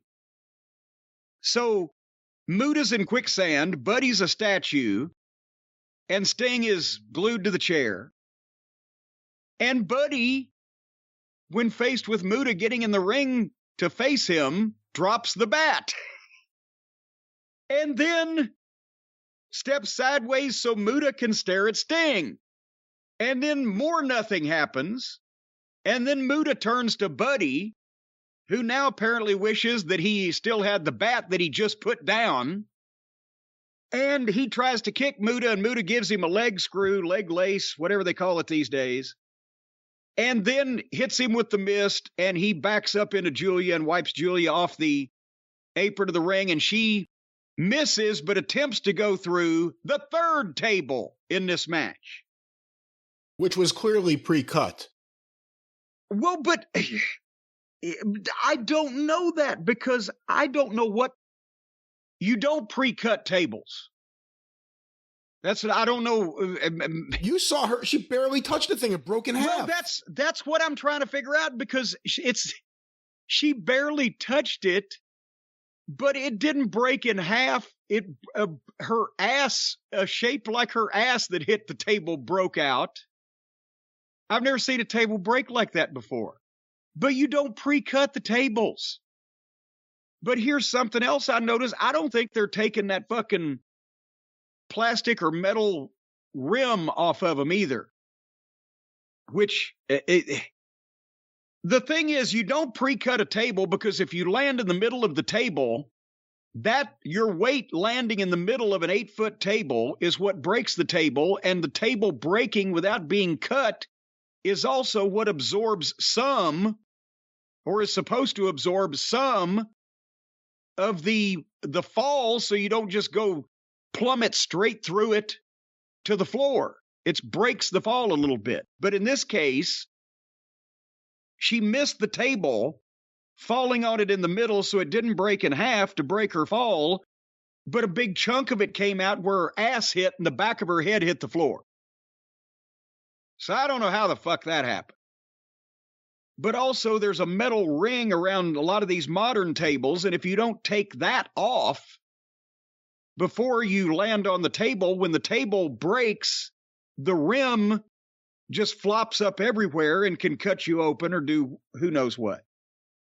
Nevertheless, this all in... Oh, and then Sting broke the handcuffs and hit the Scorpion Death Drop on fucking Buddy. Thanks for coming, Buddy. 1, 2, 3. This could have been the worst match ever on AEW television. And imagine what kind of territory that takes in. But this was just... It's like, oh my God, we've got a big crowd, so we have to make our match as rotten and phony looking and stupid as possible and do everything that everybody else does in every other fucking match except Sting. Sting's in it. Otherwise, it looked like every other fucking match that every other fucking indie guy has. I would have fined everybody involved, but I'm sure Tony probably set half this thing up. What were your thoughts? I mean, the match was a disaster. It's not my style of wrestling if everything worked and people didn't get hurt. But at one point, they just went from like one camera cut to another, and there's Darby, he's down and out. Here's another person, he's down and out. And then, of course, the lights go out. What are you going to do? I'm going to stop doing anything I was going to do and stand here and freeze for the Great Muta to come out and show you how to do the mist, by the way. Yeah, he did nail the mist. Yeah. He showed him how to do the mist, and then Julia Hart missed the table. How about that? The Julia Hart thing is so problematic because when I first saw it, you felt bad for her. You knew she got at least her bell rung there, just you had to have. Yeah. But when you talked about it, I never thought about it the way I do now until you laid it out about how close she was to really, if the back of her head, just a few inches up, she's done. Yeah. More than likely. And that's where it becomes scary, and that's where it's something has to change, but nothing will change until someone gets seriously hurt, and then it'll eventually change back to what it was when people what's get tired serious? How many more surgeries do they need? How has Kyle O'Reilly had his neck fused, is what we're hearing? Nobody will admit it. You know, it shouldn't be a rite of passage to go through a table. I guess that's the issue. Well, if you're going to... You know what? Again, if you do it right, I would rather get slammed off the top rope through a table by somebody who knows what the fuck they're doing to turn me right than I would to take any of these fucking goofy moves from any of these fucking green bastards where I get dropped on my head and my neck broken. Because at least I'd be in control of what I've just mentioned. But the point is, why go through a table now? There was 3 in this match. It's on every show. It's lazy at this point. It makes a loud noise and something breaks, so people will react to it. And then they won't remember it 15 minutes later. But what about, you might have a table leg through your fucking spleen, you fucking moron. Again, there's an element of risk in everything, but you get people who know what the fuck they're doing, and they pick their spots to do it, and it's acceptable in some fashion. But again, with Julia Hart, and I'm not exaggerating, and anybody that thinks I am, well, you're a fucking moron. If she went back 2 inches farther, it would have snapped her fucking neck, and she'd have been dead before she hit the floor. Just go back and watch it. Tell me I don't know what I'm talking about. And if you do, after seeing that, you still think I don't know what I'm talking about, did I mention? Fuck you! So it's not a rite of passage. It's this poor teenage girl that got in the wrestling business, I guess because she wanted to be on TV, and there's nobody there professional enough to fucking take care of her and teach her how this shit's supposed to be done. Or set an example by not doing stupid shit yourself. So anyway, speaking of stupid shit, are we moving on to the next match? Yes, I don't even remember what it was, but let's move on to it. I'll tell you what it was. It was Daddy Mac and Cool Hand Luke against Hook and Action Bronson. And Action Bronson, I thought you told me Brian was a rapper. Did you not tell me he was a rapper? He is indeed a rapper. Now, sometimes that doesn't necessarily translate well to live performance, especially when walking to a ring. But in the studio, he spits fire. It sounded like he'd been trying to breathe fire and burned his vocal cords up. Do people buy his records? This sounded like a man with Tourette's syndrome having a stroke on the way to the ring. He's a fat guy with tattoos. Yes, he looks like an indie wrestler. But my God, Caster raps better. I couldn't even understand what this fucking jowl-faced moron was saying. Boy, you hate him. You just hate this guy. But look at this fucking match. You've got 2 fucking Jericho stooges that are presented as comedy, again, mid-card fucking stooge guys, against Hook, who has all kinds of potential. And this guy, again, he's wearing a fucking dirty T-shirt and a pair of jeans that shows his pale, pasty white tattooed fucking legs and tennis shoes. And he looks like a fat fucking mechanic. And the level of unprofessionalism by any of these people on this fucking program. I love Hook's style. All the throws and the suplexes. And he looks like an athlete. He needs some size. He'll get older and bigger. But putting him in with green heels and an amateur partner. And again, as a matter of fact, here's what I wrote. Action Bronson looks and dresses like a victim of a drug deal gone wrong that was just fished out of the East River. A fat guy that does shoulder tackles. So let's let him wrestle. did he add one viewer? Does anybody outside New York know who this motherfucker is? And do any of those people care to watch him wrestle? People outside of New York know him. In fact, after we talked about him on the show, a lot of people pointed out he's one of the biggest stars on Vice TV. So there's that. I'm one of the biggest stars on Vice TV, and I can outwork Action Bronson. Is that your problem? Is it a competitive thing with you and Action Bronson? No. Who's going to take over Vice TV? No, it's goddamn, I'm sick of seeing 6 fucking rappers on the same program, and none of them know what the fuck they're doing either. But they allow them, they indulge them. If the guy wanted to rap hook to the ring, okay, I wouldn't like the music, but fine. But now, let's make him a wrestler. Because he's some kind of celebrity. So let's just show everybody that anybody can do this shit.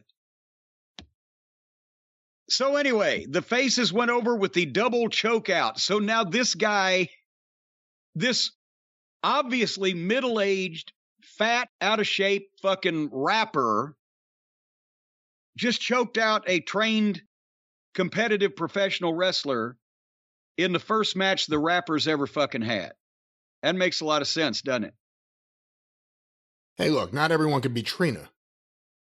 Oh, we'll get to Trina. Don't rush me on Trina. He didn't take any bumps, but, you know, for a first performance, it was up there with Lawrence Taylor and What? Richard Belzer. Well, okay, I'll give you that. I mean, can you talk me into anything that I should have liked about this? No, I don't think I could talk you into it, no. Can you present a case for anything I should have liked about this? A lot of things happen in AEW that just kind of happen and then go away. So I'm sure this is what it was, and now it is done. All righty then. So the next match, easy to figure out. There's every reason in the world why this should be taking place. Wardlow and Samoa Joe as a tag team faced Tony Nese and Josh Woods. And Tony Nese was the premier athlete or the great free agent or whatever, and he's never won a match on television. And Josh Woods was in Ring of Honor, and I don't know that we've ever seen him on television. And Wardlow and Samoa Joe have this long-running relationship. They did some fucking foolish shit on one of their B shows, and now they just want to have this tag team match. And Wardlow and Samoa Joe, both guys that should have the attention on themselves as the kick-ass, the badass. Especially, even though I like Samoa Joe, Wardlow comes first right now because he at least was over with the people, and they did have him hot.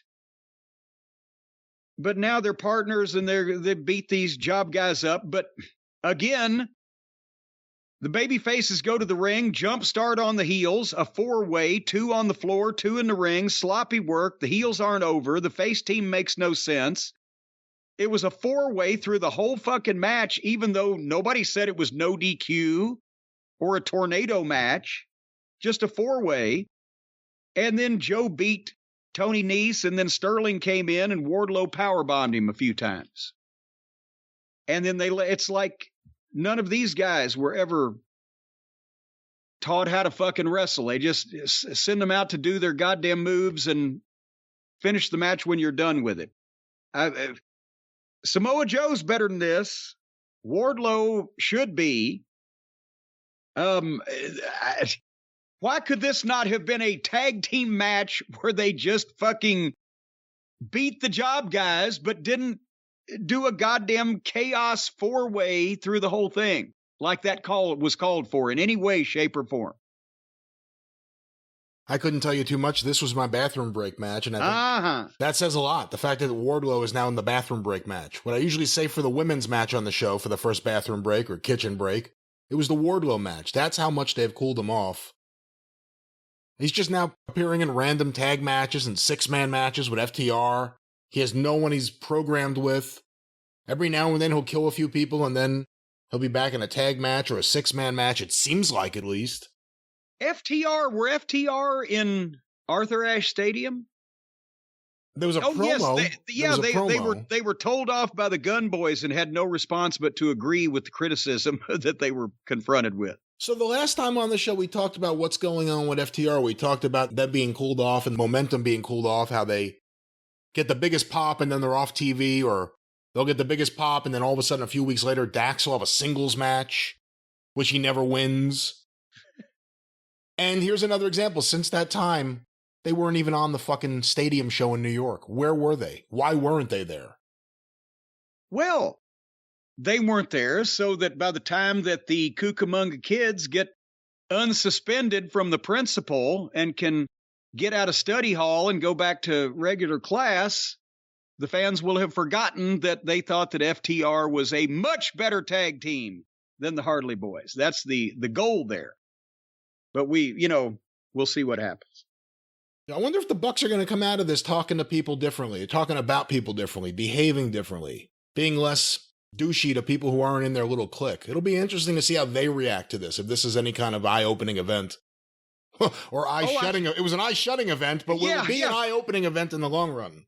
Well, maybe by the time they get unsuspended, Nick Jackson's eye will be opened up again. But no, I don't think they're going to learn a goddamn thing.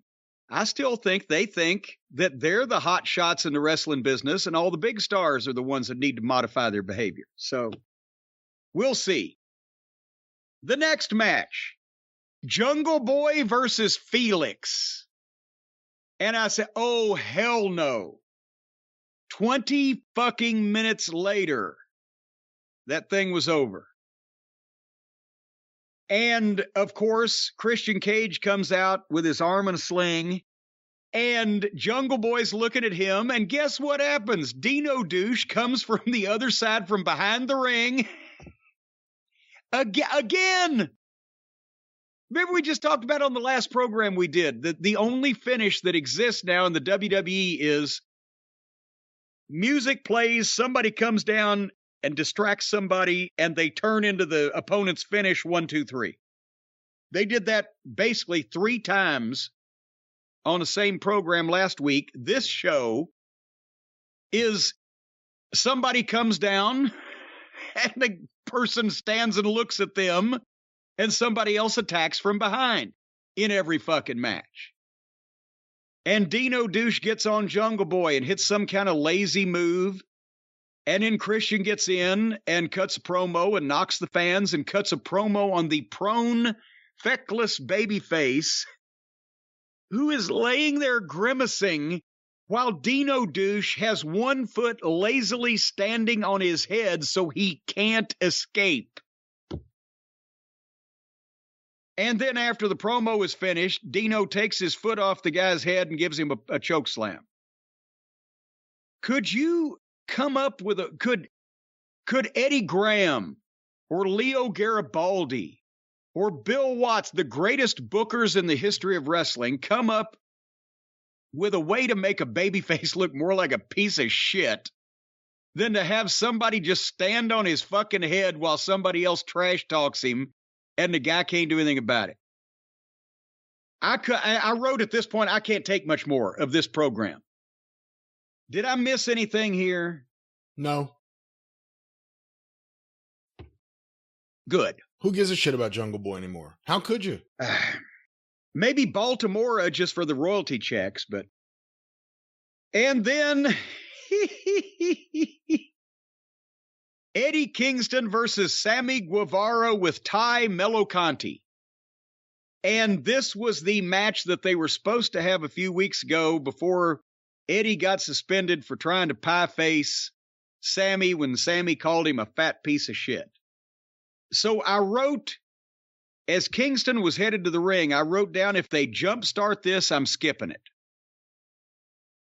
And in here comes Sammy, and he gets the microphone, and he tells Kingston that he's sorry that Eddie is a big fat piece of shit. And then Eddie goes for Sammy's eyes, and they go to the floor and stay there. And I said, fuck it. See ya. They went to the first break without using the ring. And when they came back, I didn't, except to the finish. Eddie got the choke, and he won. And then he wouldn't let the choke go. And then Jerry Lynn comes in to try to plead with him. And then 7 security guys come in, making obviously fake and phony gestures and mannerisms like, oh my God, don't do that. And all 8 grown adult men stand there and fake plead with Kingston to let go instead of grabbing him or pulling him off or attempting to break the hold. And again, sometimes they have security and sometimes they don't. It never looks real because they get job guys that overact because they've been too used to watching modern wrestling and think that's the way that people conduct themselves. And again, I keep saying when they do the angle where they're killing somebody for 3 or 4 or 5 minutes, nobody's trying to stop this. So then the guy holds a fucking submission hold after a match for 10 extra seconds, and suddenly there are 7 security people in the ring, and nobody will put their hands on the fucking guy. There's no logic or continuity or consistency or any kind of sense to any of this. It's almost like the individual wrestlers in charge of their matches make up their own shit and their own rules. But we know that would be insane. So then the referee reverses the decision and makes Sammy the winner, which then lets Kingston let go of the deal, and he then effortlessly beats up all 7 security guys who take 1 bump each and roll away and never come back. All these things are actually what would happen if it was real security and a real situation going on, of course. My God, they couldn't have had Jerry Lynn come out and try to speak to him, and the announcers could have just, Jerry Lynn, one of the producers, he's friends with Eddie Kingston, and then 2 or 3 security guys come and try to pry him off, and Eddie drops the fucking hold to turn around and backfist one security guy and hit the other one, boom, and a big move on the other one, and then Jerry Lynn gets in front of him, and then more security comes, and he can't fucking fight any more of them, and Jerry's trying to calm it, or anything. But instead, it's just like they've seen some type of cartoon wrestling show before where all these things happen, and they just, oh, now it's time to beat up the 8 security guards. Okay. They think this is good? They think this is the way you do this shit? I'm insulted as a professional. Your thoughts before I go any further on what else insulted me? Well, I'm glad to hear there's more that insulted you on this show. You know, I like Eddie Kingston, but Eddie Kingston's like the classic Northeast babyface star. Does a great promo, you want to root for him, may not like the matches so much. There's a lot of that. Sammy, if Sammy was used better, especially with Thai Conti or Thai Melo, he could be like one of the best heels, but he's used so poorly. But as soon as he gets on the mic, you want to hit him. Slappable face. But again, you have to be used right. And those are my only thoughts on that match. Yeah. Well, the next match was the long-awaited grudge match between Diamante, who used to be somehow affiliated with Santana and Ortiz, right? No. Didn't she? Or wasn't she in some type of... She was in a tag team with Ivelisse, I believe. I thought Diamante used to be with the Puerto Rican men's group. Maybe I'm thinking of someone else. Maybe I'm just wrong. And speaking of where's Santana and Ortiz? Well, Santana was injured in that War Games match, or the Blood and Guts match. My God, that's been months ago. Ortiz, I don't think it was even that long ago, actually. Ortiz is still wrestling on these shows. I believe he was actually on the taping. I don't know if he was on, I guess he wasn't on Rampage. He was on the Grand Slam show. I heard he got a good pop because he's a hometown guy. But the other story is that apparently there's real life issues between the two of them, so they may not team together again. Nobody likes anybody around there. Anyway, Diamante versus Jane Cargill. And Jane had her baddies, and Diamante had Trina. Remember, she came out with Trina on the show Wednesday and said, well, I got my bad bitch with me. You know, it used to be when you called women bitches, they got kind of upset. They didn't like it, but all these women refer to themselves as bitches. So is it okay now to call them bitches because they do it to themselves? Nope, that's not how it works. They're allowed to call themselves bitches, but you're not allowed to call them bitches. Why not? Because that's not the way the rules work. Who made the rules? The people who you are addressing are the ones who make the rules about how you can address them without offending them. So Trina was in the corner of Diamante, but she didn't rap. Now, she is a rapper, right? She is. I don't know what she currently does. I mean, she was kind of... I mean, she wasn't ever a really big rapper, but her scene or her day was kind of a little while ago. But I don't know what Trina have a last name? Oh, she does in reality. I don't know what it is, but she was known in the world of hip-hop as just Trina. As just Trina. Well, at least this rapper didn't rap on the way to the ring. She just wandered out with the same expression. It looked like that she was possibly doing this for a payoff because a member of her family's been kidnapped, and she was suddenly in need for money. She didn't enjoy anything. She looked like she was completely confused by the whole situation, as we all were. And then even this match, even in fast forward, this was awkward as fuck. And basically the finish was Diamante dives off the top, cross-bodying Jane Cargill on the floor. Jane's supposed to catch her, but Jane almost went backwards over the rail into the front row. The rail saved her and caught her, and then boom, and rolled her in the ring and hit her finish 1, 2, 3. And then you've got the baddies, but you've also, Trina gets in the ring to try to back Diamante up against Jane and the baddies. And then Trina snatches Diamante up by the hair and slaps her in the face with a fake slap.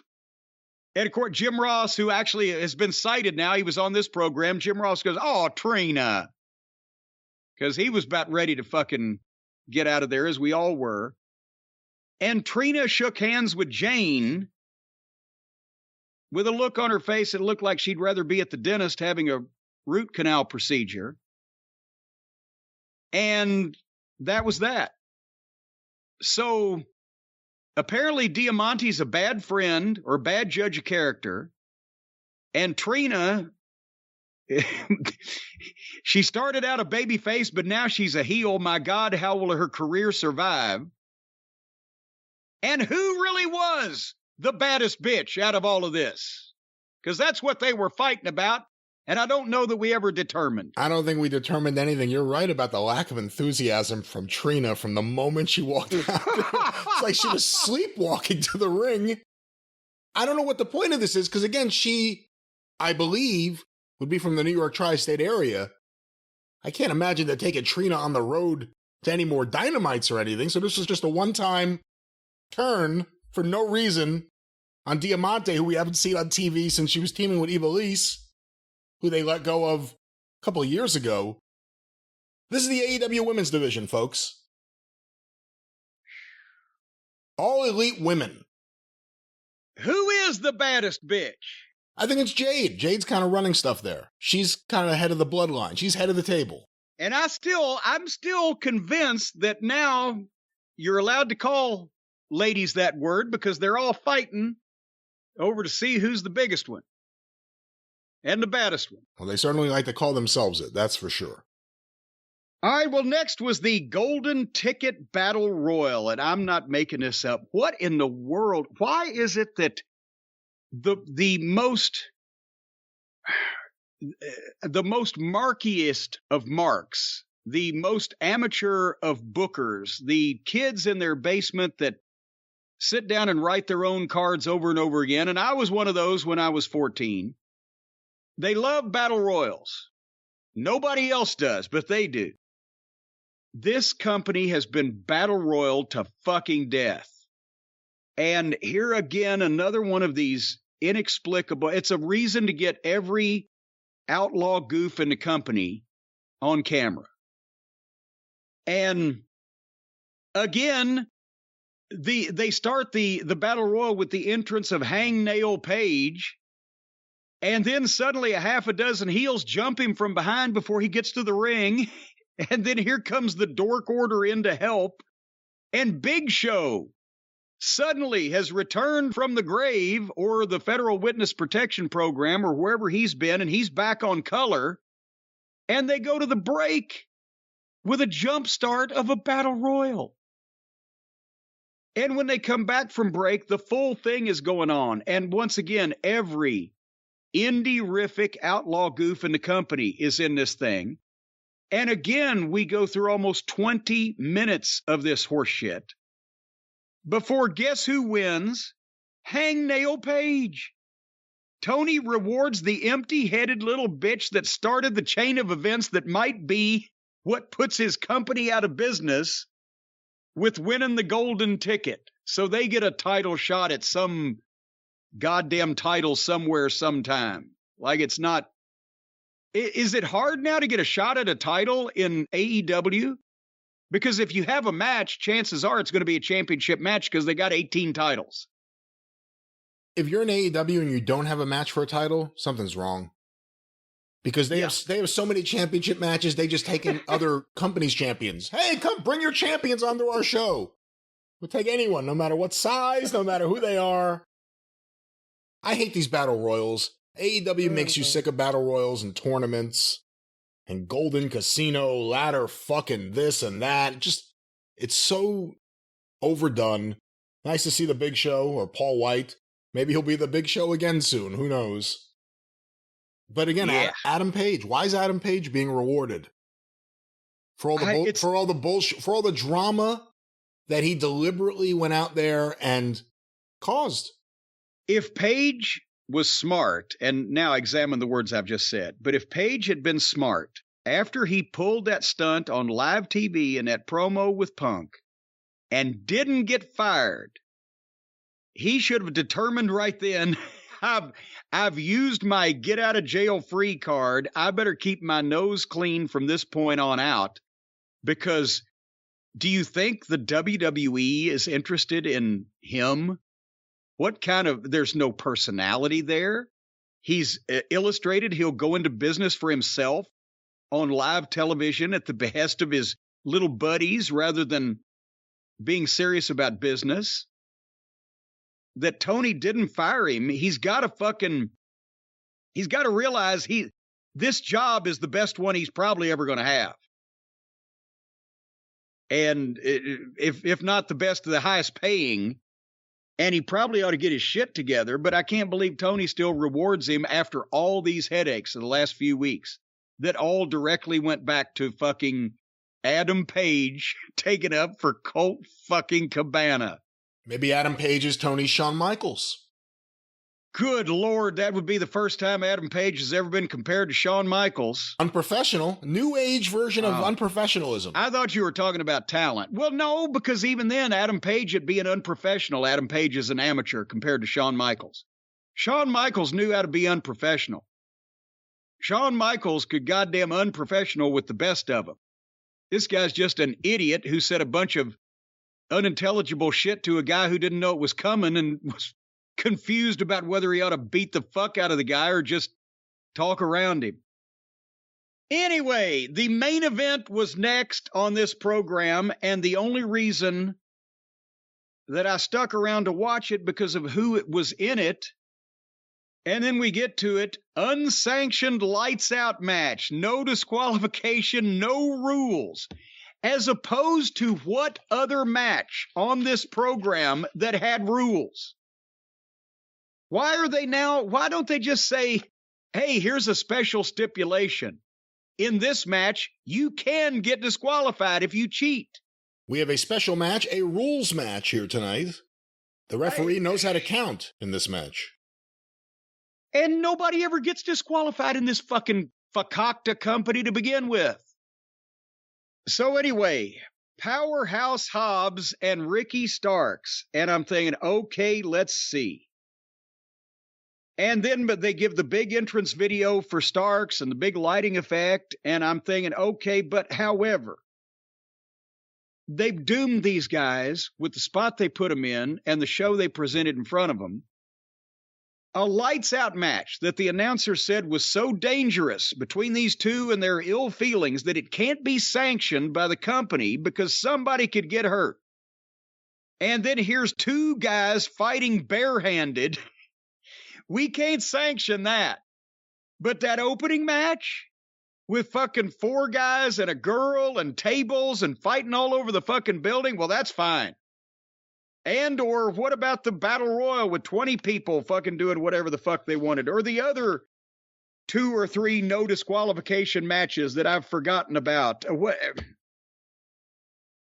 So now they've had, every match has had chaos and multiple tables and furniture and violence and handcuffs and whatever.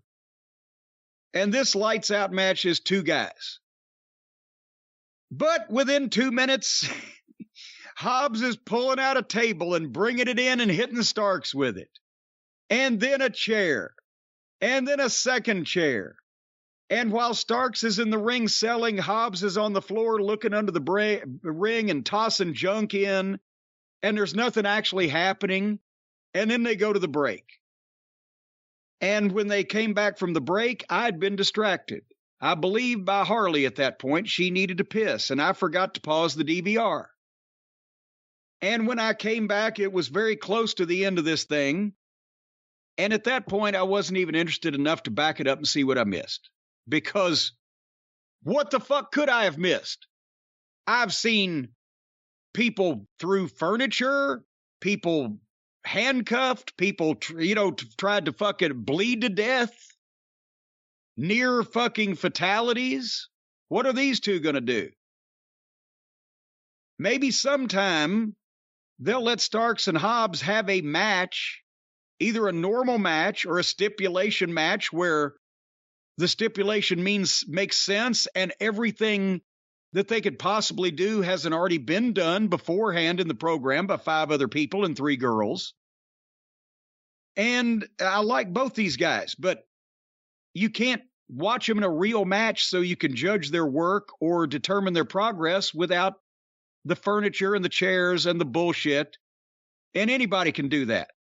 So after fighting on the stage and then getting back in the ring, and by the way, I think that was the 3rd match of the night that had fighting on the stage, Starks put him through a table and then hit him over the head with what I presume was a fake 2x4. Because if he didn't, then it would have killed him and his brains would have been splattered into jelly. And then he hit his wrestling finish on him, on Hobbs, did Starks. After he hit him over the head with a baseball bat swing with a 2x4, then he hit his wrestling finish. And I assume 1, 2, 3, but my DVR froze because they can't manage their time and they always do their pinfalls in the last 15 seconds of the show. So there was Hobbs and Starks. We couldn't even enjoy that. You know what actually took me out of that match even more than the stipulations and the nature of the match was actually the fact that the previous match was Hobbs just destroying Starks in 7 minutes. What about that made me want to see them wrestle again? Yeah, we still have not gotten an explanation for why that match was so blah or so short or the finish just came out of nowhere. Unless they got killed for time, unless someone else ran really long and then... Because that was towards the end of the show, I think, on the pay-per-view. Maybe they got killed there, but it didn't make any sense. Jesus Christ, it's not like anybody else tries to hit their time. Those shows last 5 fucking hours. I can't believe that would, one of the, first times in history that people in AEW decided, well, maybe we're going too long and it was too short. I call bullshit on that. Well, maybe we'll never find out. What do you think of the state of AEW right now? I mean, beyond, you've always had guys you don't like and everything else, but you've been able to look at the business and see what it is and see the people that fans may like that you don't. And we've been watching it for a while. So here we are now 3 years into this thing, or over 3 years into this thing. What do you think of the state of AEW right now going into 2023?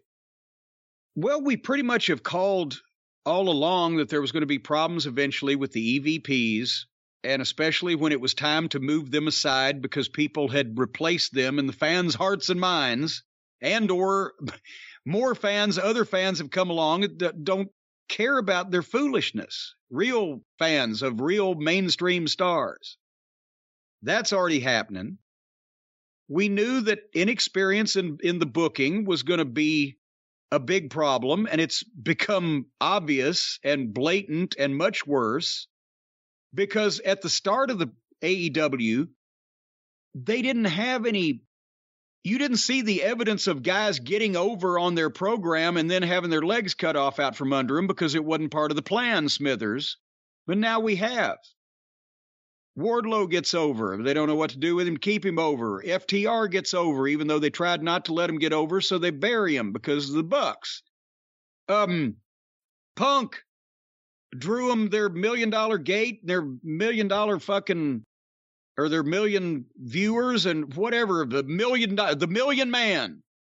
But the EVPs couldn't stand that because his presence was an exact, rebuttal of everything that they think that wrestling is supposed to be in their screwed up fucking minds. The comedy clown show that they presented it as through their whole careers.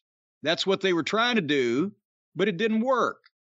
Not enough people want to see the comedy, silly, clown, fucking cheerleader wrestling with the girly men that look so fucking physically unintimidating. So, again, we saw this coming. I didn't know it was going to take this long. But you can't. They've done everything they can do to the human body. What angle are they going to do to hurt somebody or make somebody mad they want to come back and get even? It's just a car wreck. Every show, people being thrown through furniture and in the process really getting injured. And then it becomes, people are watching this to see who gets hurt and how. And so there's no leadership. The locker room is split apart into factions. There have already been actual fights. The yippiness and the smarminess of the fucking Bucks and Olivier, I don't think is going to be mitigated at all because they don't learn. They think they're right. They think they're stars. So they're going to be douchebags because douchebags are what douchebags are. So they're not going to be any help. Tony refuses to get help with booking. Most of their talent is injured or currently injured or suspended. And it's not like everybody couldn't see this coming because we've been talking about it. And it's not like we're the only ones. We just talk about it out loud more because everybody else wants a fucking job. So I don't know how any of this is a surprise. And I don't know how anybody can spin it as being anything positive. Do you think AEW has lost a lot of the goodwill they had with AEW fans since the beginning? Well, which ones? The fans of Twinkle Toes and the Hardly Boys, I'm sure, are somewhat upset that they can't see their artistry on TV on a regular basis. The fans that Punk brought back, they're pissed off. Even if he wasn't hurt, he'd still be suspended. So they're pissed, and now there's no Punk to get the... They did the $1.2 million for the couple of weeks after to see what was going to go on. Now they're seeing what's going to go on, and the numbers are starting to go back down again. So the Punk fans ain't happy. The fans of the Elite aren't happy. And just anybody just want to sit down and watch this program and enjoy it. You can't understand what's going on. You don't know what the fuck from one week to the other who you're going to see because people disappear, whether they get hurt or not. They just are unbooked. You can't follow anything. And it's the same thing. It's just chaos and a parody of wrestling now from the start of the show to the finish. Because everybody's doing the same shit, which is as much as they can possibly get away with in their matches to try to get over when now that's actually the least way you can get over now in AEW is to do something physical in the ring. Because everybody else is doing all this crazy shit and it just blends together. That's why MJF is the only standout. And he wrestles the least. Yeah, and he wrestles the least. And they would let him spit in their mouth if he wanted to. Well, maybe not everyone. Maybe not everyone. Well, it's him. It's him, and that he talks and that he fucking produces and that you can listen to him. And that somehow, since he got away from Jericho, he's avoided the bad booking that has gotten worse since then, that everybody else has fallen victim to.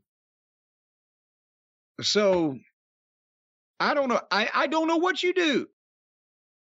I can't say what I would do if I was in that position because I never allowed myself to get in that position with this big of a fucking mess and this rotten of a fucking roster that half of them hate the other half, and he doesn't need half of them to begin with. But the half of them he thinks he needs are the half of them he ought to get rid of.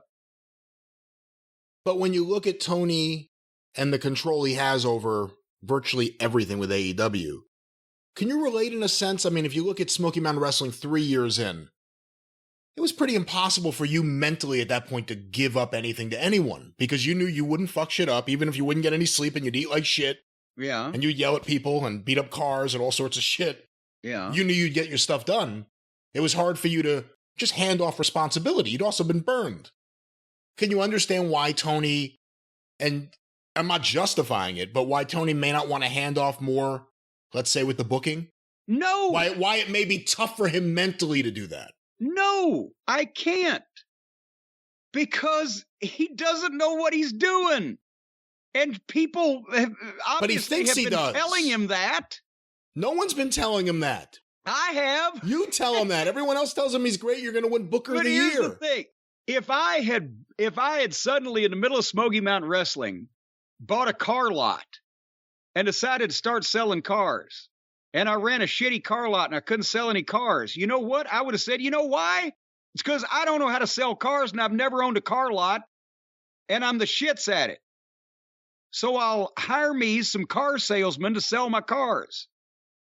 If I started doing anything that I'd never done before and I was obviously the shits at it, by just observably looking at what was going on, I would have somebody else do that. So the only thing that I've ever been good at really in my life is wrestling. So that's why I did all that shit. But in any other fucking endeavor whatsoever, from trying to put a fucking electric fan together that I bought off Amazon that took me an hour and a half about 3 weeks ago, and I never got it accomplished, and I ended up just giving it to the Monroes because I didn't want to look at it anymore. There's a lot of shit that I have no fucking idea how to do and can't do, and recognize that. And that's why I don't try to do it. Wrestling's not been one of those, but a lot of other things have. But Tony, with the Jaguars, the football, the soccer, whatever it is you're good at, wrestling booking ain't it. And that's why I cannot identify with somebody who insists on doing something they've never done before and they're not any good at, and it's observable that their fucking work sucks and makes no sense, and they still want to do it anyway.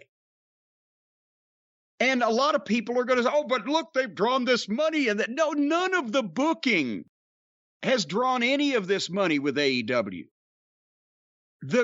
What's drawn the money with AEW, every single gate, every single pay-per-view, everything they've done, is that they had the backing, the money, and the contacts to get on television and to sign the names that they signed, and to fucking rent the buildings they've rented. And that comes down to Tony Khan being, if you want to give it to him, a great promoter for making all those things happen, and also for having $1 billion. I'm not sure how much of his talent you can attribute that to, or maybe just lucky genetics. But he got the TV, he's rented the buildings, he signed the stars. And the people were so ready to see somebody fuck with Vince McMahon that they have supported this. I'm not denying any of those things. But the wrestling booking in AEW from the start has been absolutely abysmal, totally rotten, and contributed nothing to the business that they've done. They didn't sell one ticket in the last 3 years that they wouldn't have sold already, regardless of what the fucking booking was, except that if it had been good from the start, I believe they might have even be doing better right now. Because if the booking had been good from the start, people wouldn't be mad about how they've been used. People wouldn't be mad about being left off television. If the booking had been good at the start, the EVPs that have caused all this trouble wouldn't actually be EVPs, because Tony, if he was a good booker, would have also known not to give active wrestlers that kind of power. So they actually might be doing better right now, because the only thing that they haven't had, they've had the TV, they've had the buildings, they've had the pay-per-view, they've had the contacts, and they've got a talent roster with names, just some big names and some weird names and some, why the fuck would you hire this guy? But they've got a roster. The only thing they haven't had and never have had is any kind of logical, coherent booking to get new stars over and further things from one place to another. That's been haphazard, stupid, illogical, nonsensical, and chaotic at best. That's my summation of AEW. All right. Well, if you had to take a guess on how many run-ins there would be on the next Dynamite, what would you guess? Well, I'll tell you what, if I had to come up with a transition for you that would transition you from what we were talking about to one of our fine sponsors, I would say that I would guess that they're going to do it in every single match. And if Prize Picks would take betting on AEW wrestling, I could clean up because I'd be right. However, they will not do that because it'd be too easy. But folks, our friends at Prize Picks will let you make entries on all the player projections in their daily fantasy business, and you can win some money out of it. That's because Prize Picks offers projections on any sport that you watch: NFL, NBA, MLB, NHL, PGA, college football, men's college basketball, women's college basketball. Do they have women's college football? That would be interesting. What about women's grade school football? Also soccer, No. WNBA, esports, NASCAR, tennis, MMA, boxing, Euro basketball, cricket, and disc golf, as well as yo-yoing, which can sometimes be competitive. Folks, at Prize Picks, you can make entries within 60 seconds or less. It's that easy. You just go up to the window in the back, you flip the fucking lock, you cut a hole in the screen. No. You're in the house. Entries No, can be made in 60 seconds. Entries are made digitally, online, very easily and safe, and you are safe in your home. Yes, safe and fast withdrawals as well. You can withdraw. As a matter of fact, if you withdraw quickly enough, she won't get pregnant. And they're currently operational, folks, Prize Picks, that is, in over 30 states and Canada, which means that almost 20 states have still not found out what the scoop is and how to get in on this. But I'm telling you what, let's say, for example, your favorite baseball player, let's say Lou Gehrig. Let's say you think that he's going to hit 7 home runs in a game that night against the Toledo Mud Hens. See, this is basketball, Brian, or baseball, because I know you like the baseball.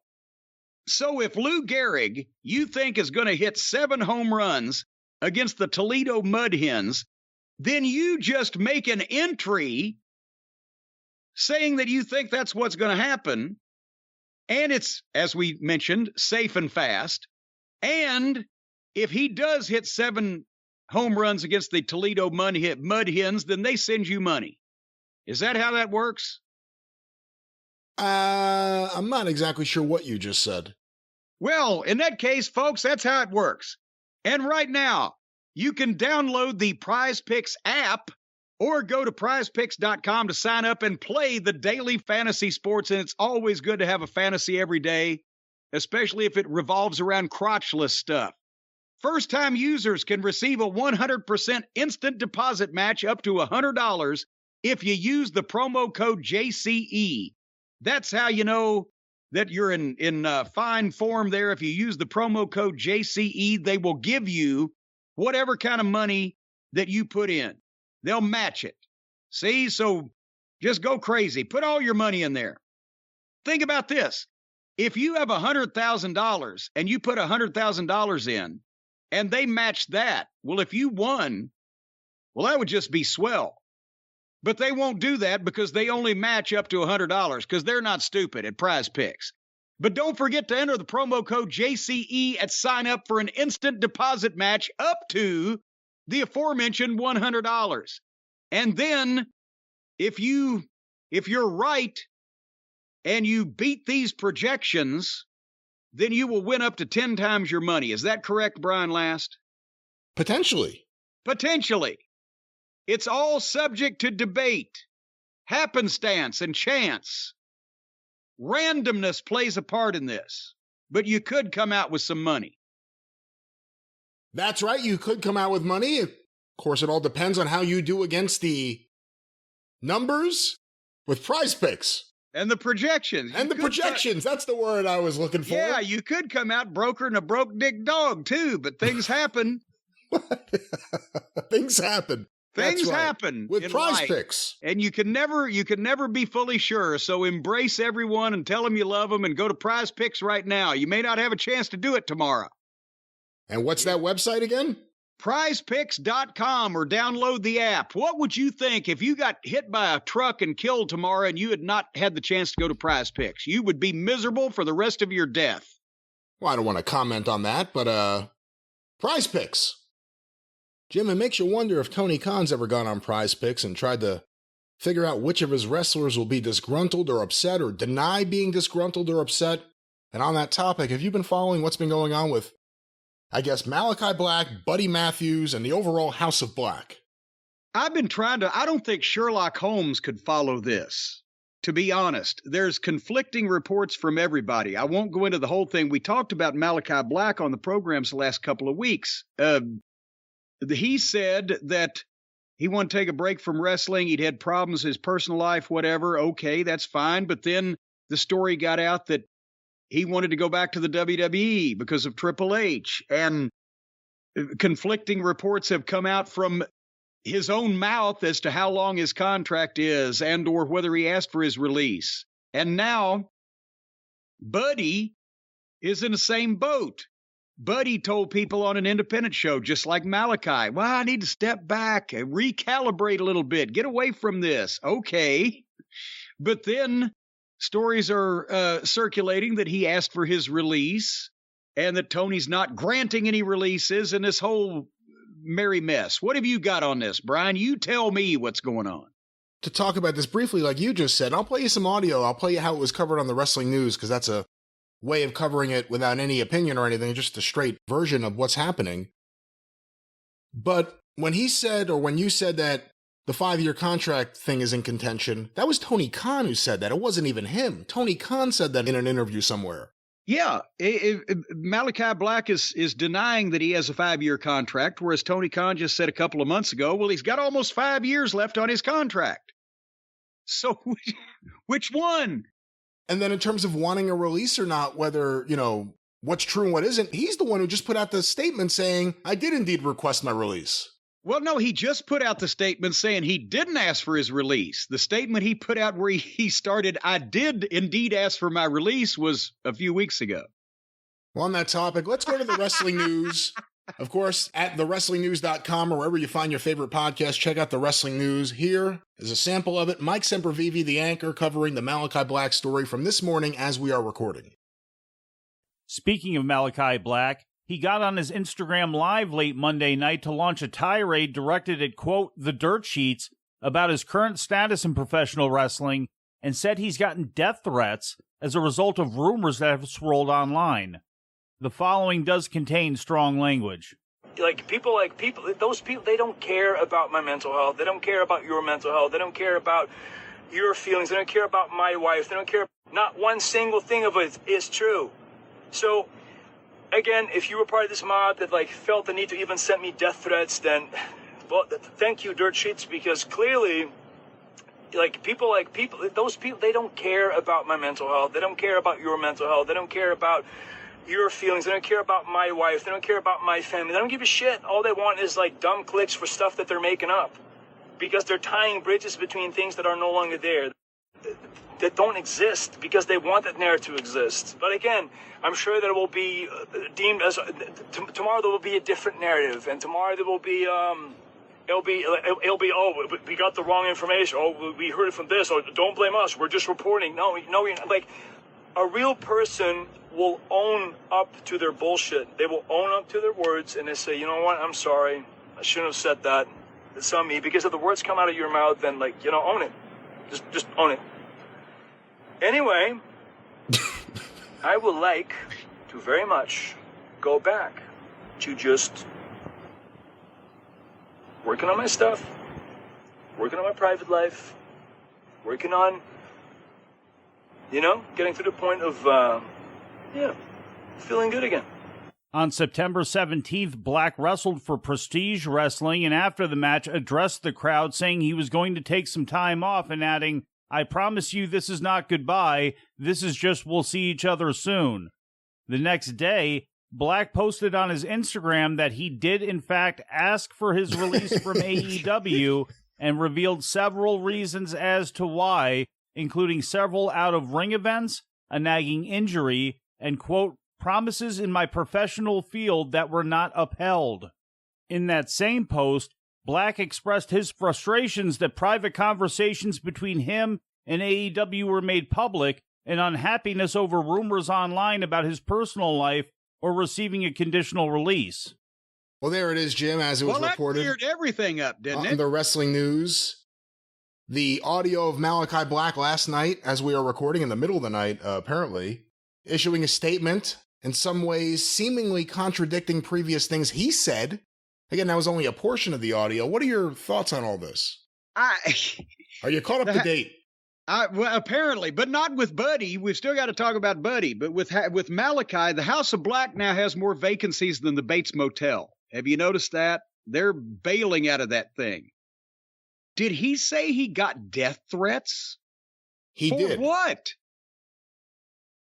For what would somebody threaten him with death for saying, either I want to take time off and straighten out my personal life, or even if he asked for his release? What the fuck is there a death threat for that? The only death threat I can think of might be called for if he came out and made a statement, hey, you're going to have to see all of us in the House of Black on every TV show ever done from now on. Then somebody might have to take matters in their own hands. But, and also, do the kids these days in the wrestling business, Brian, think that these death threats are actually serious or legitimate or to be taken seriously? That's the other thing. It used to be you got death threats because you had heat. If this is true and you got death threats, it's death threats because you're threatening to go to another company. Maybe. Or the rumor is. Maybe. I mean, what is this? And he blamed the dirt sheets. I mean, he said, thank you, dirt sheets, right after he mentioned the death threat. And also, here's another thing. Kids in the business these days saying dirt sheets. The dirt sheets are older than they are. And again, some sheets are dirt sheets and some sheets are not sheets. They're reputable news outlets, such as the Wrestling News or PWInsider.com or things of that nature. But nevertheless, I don't know what this fucking guy is doing. And apparently he doesn't either. And who knows whether anybody in AEW does. But if all of this stuff has been misreported and misdiagnosed and we got the story all wrong, then what is his tag team partner doing the same exact thing? He goes and makes an independent show, Buddy, and says the same thing. I need to recalibrate and need to step away for a little while. You'll see me again soon, but for now. And he's doing the exact same thing. So what's going on here? It's awful. I can understand one person having this particular issue come up and want to take some time off, but two people in the same tag team, in the same company, at the same time? Sounds a little odd, doesn't it? That's all I'm saying. I don't know what's going on, but sounds a little odd. It is a bit odd. And again, you're saying that you have a problem with the rumors and the people telling the story, and then you tell bits and pieces of the story, sometimes in code or riddle or just not in proper English. And then when people go ahead. Maybe he can't make a declarative statement, because if he made a declarative statement, sticking to the story he's telling right now, that at some point it would come out that he's not telling a straight story. That's the only reason I can think of for it. We don't want to know what your personal issue is. But instead of beating around the fucking snatch for goddamn whoever knows how long, come out and say, here's the length of my contract and I'm going to honor it. I'm only taking a few weeks or whatever time off from wrestling. All the rest of this is nonsense, and it will be proven that I'm speaking the truth when I return to AEW in the next short little while. And that didn't take me nearly as long as what his statement was, and it kind of gets everything covered if that is indeed the case. You know, social media may not be for everyone, especially if you're in... No, I'm not even being funny. But, you know, I was going to say maybe show business isn't for everyone. But social media isn't for everyone. I mean, if he's getting death threats and all this thing and he's hearing all this negative feedback, turn off your computer and get away from all that shit.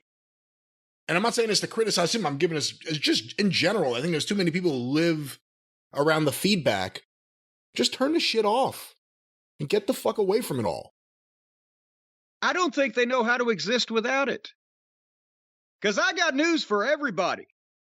The day that I fully retire, quit doing this program, you ain't going to see me on Twitter. You ain't going to see me on, well, you don't see me on Facebook now. You're not going to see me anywhere because I'm going to be home minding my own business, puttering in the yard. I don't give a fuck what anybody else in the world thinks or thinks about me. I do not need to check in to see what's going on.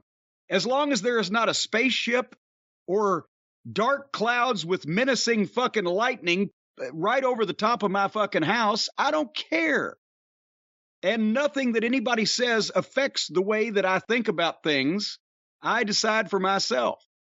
So I can more or less completely do without the internet and or any related activity except for business in my life. But they can't. Nobody can these days. And again, we're hearing from him a lot now about his mental health. He's saying, I don't want people talking about it, but he's talking, like he's propelling it, and I'm not sure if he realized that. I don't want people talking about what I brought up. Jim, if you were Triple H, and I'm going to use Wrestler X, because it could be anyone, but if Wrestler X is behaving in a similar manner publicly, either because they're really going through stuff, or, let's be honest, there are people that think he wants to get out of his contract, and other people... There are people that think that the people who asked to be released really do want to be released. Amazing.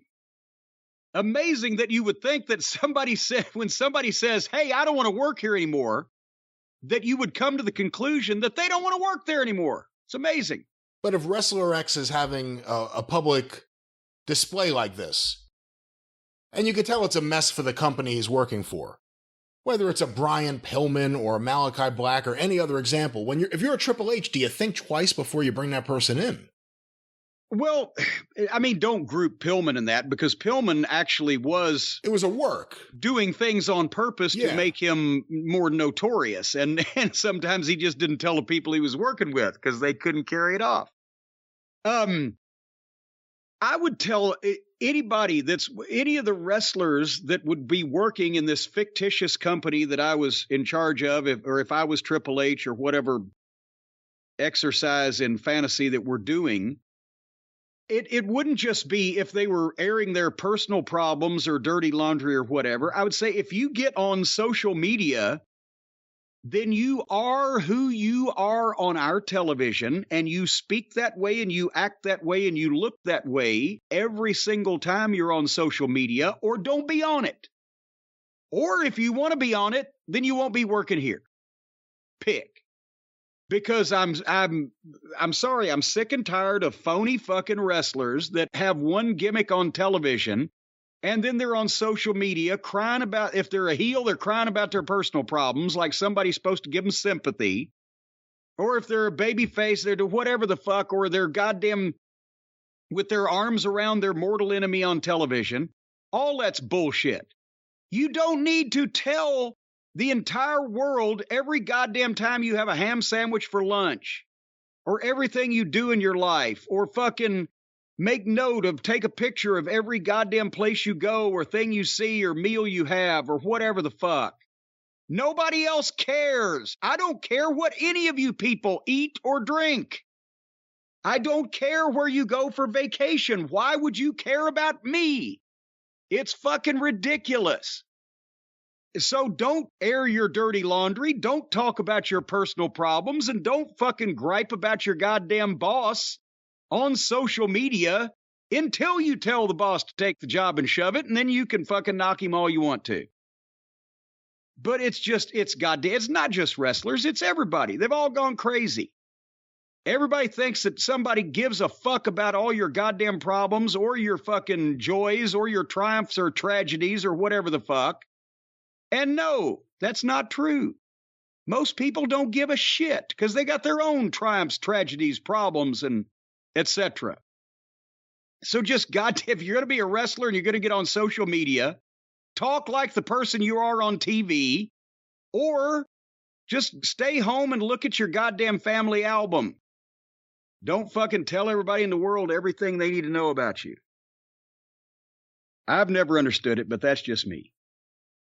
Jim, on the topic of social media and AEW news, last night Tony Khan tweeted out, "For everyone in AEW, in case you missed our email, anyone worried about Hurricane Ian affecting your travel or home or your family life, it's voluntary to come to TV this week. Anyone affected by the hurricane can take care of business at home, and we hope to see you all next week." What are they going to do at home? Stand out in the front yard and wave the hurricane off? Nah, fuck you. Don't blow my house down. Go across the street to fucking Phil's house. Blow it down. What are you going to do about that hurricane if you're at home? A couple guys tried to blow down Phil's house. It didn't work out so well. Well, they should knock, knock, knock by the hair of my chinny chin chin. Some say they did knock. Some say they kicked. I mean, some say they kicked. No, for one thing, again, as we've mentioned, a hurricane is not like a tornado. A tornado, you might get fucking 5 minutes notice or less. Hey, your goddamn house is about to blow away right now. A hurricane, they're telling you a week ahead of time. And the hurricane is in Philadelphia, the Dynamite's in Philadelphia this week. The hurricane's in Florida. And the hurricane don't hit Florida till Friday. And Dynamite's on Wednesday. I think they can get there. I think it'd be just fine. And somebody said, well, what about getting back? Well, why do you want to go back? There's a goddamn hurricane. Stay in Philly. For once, Philly looks like the better of the two options. And if you're worried about your family, bring your fucking family. Why do you want to leave your family in the path of a hurricane, whether you're there or not? They've already called for mandatory evacuations in a lot of places in Tampa, along the beach, the coastline, whatever. So it sounds to me, since there's not a goddamn thing you can do about that hurricane hitting your house, it seems to me like a good idea would be to fucking leave. Go to work, fulfill your 6 or 7 figure a year contract, take your family. We're not talking about a $50 indie shot here. Take your family with you.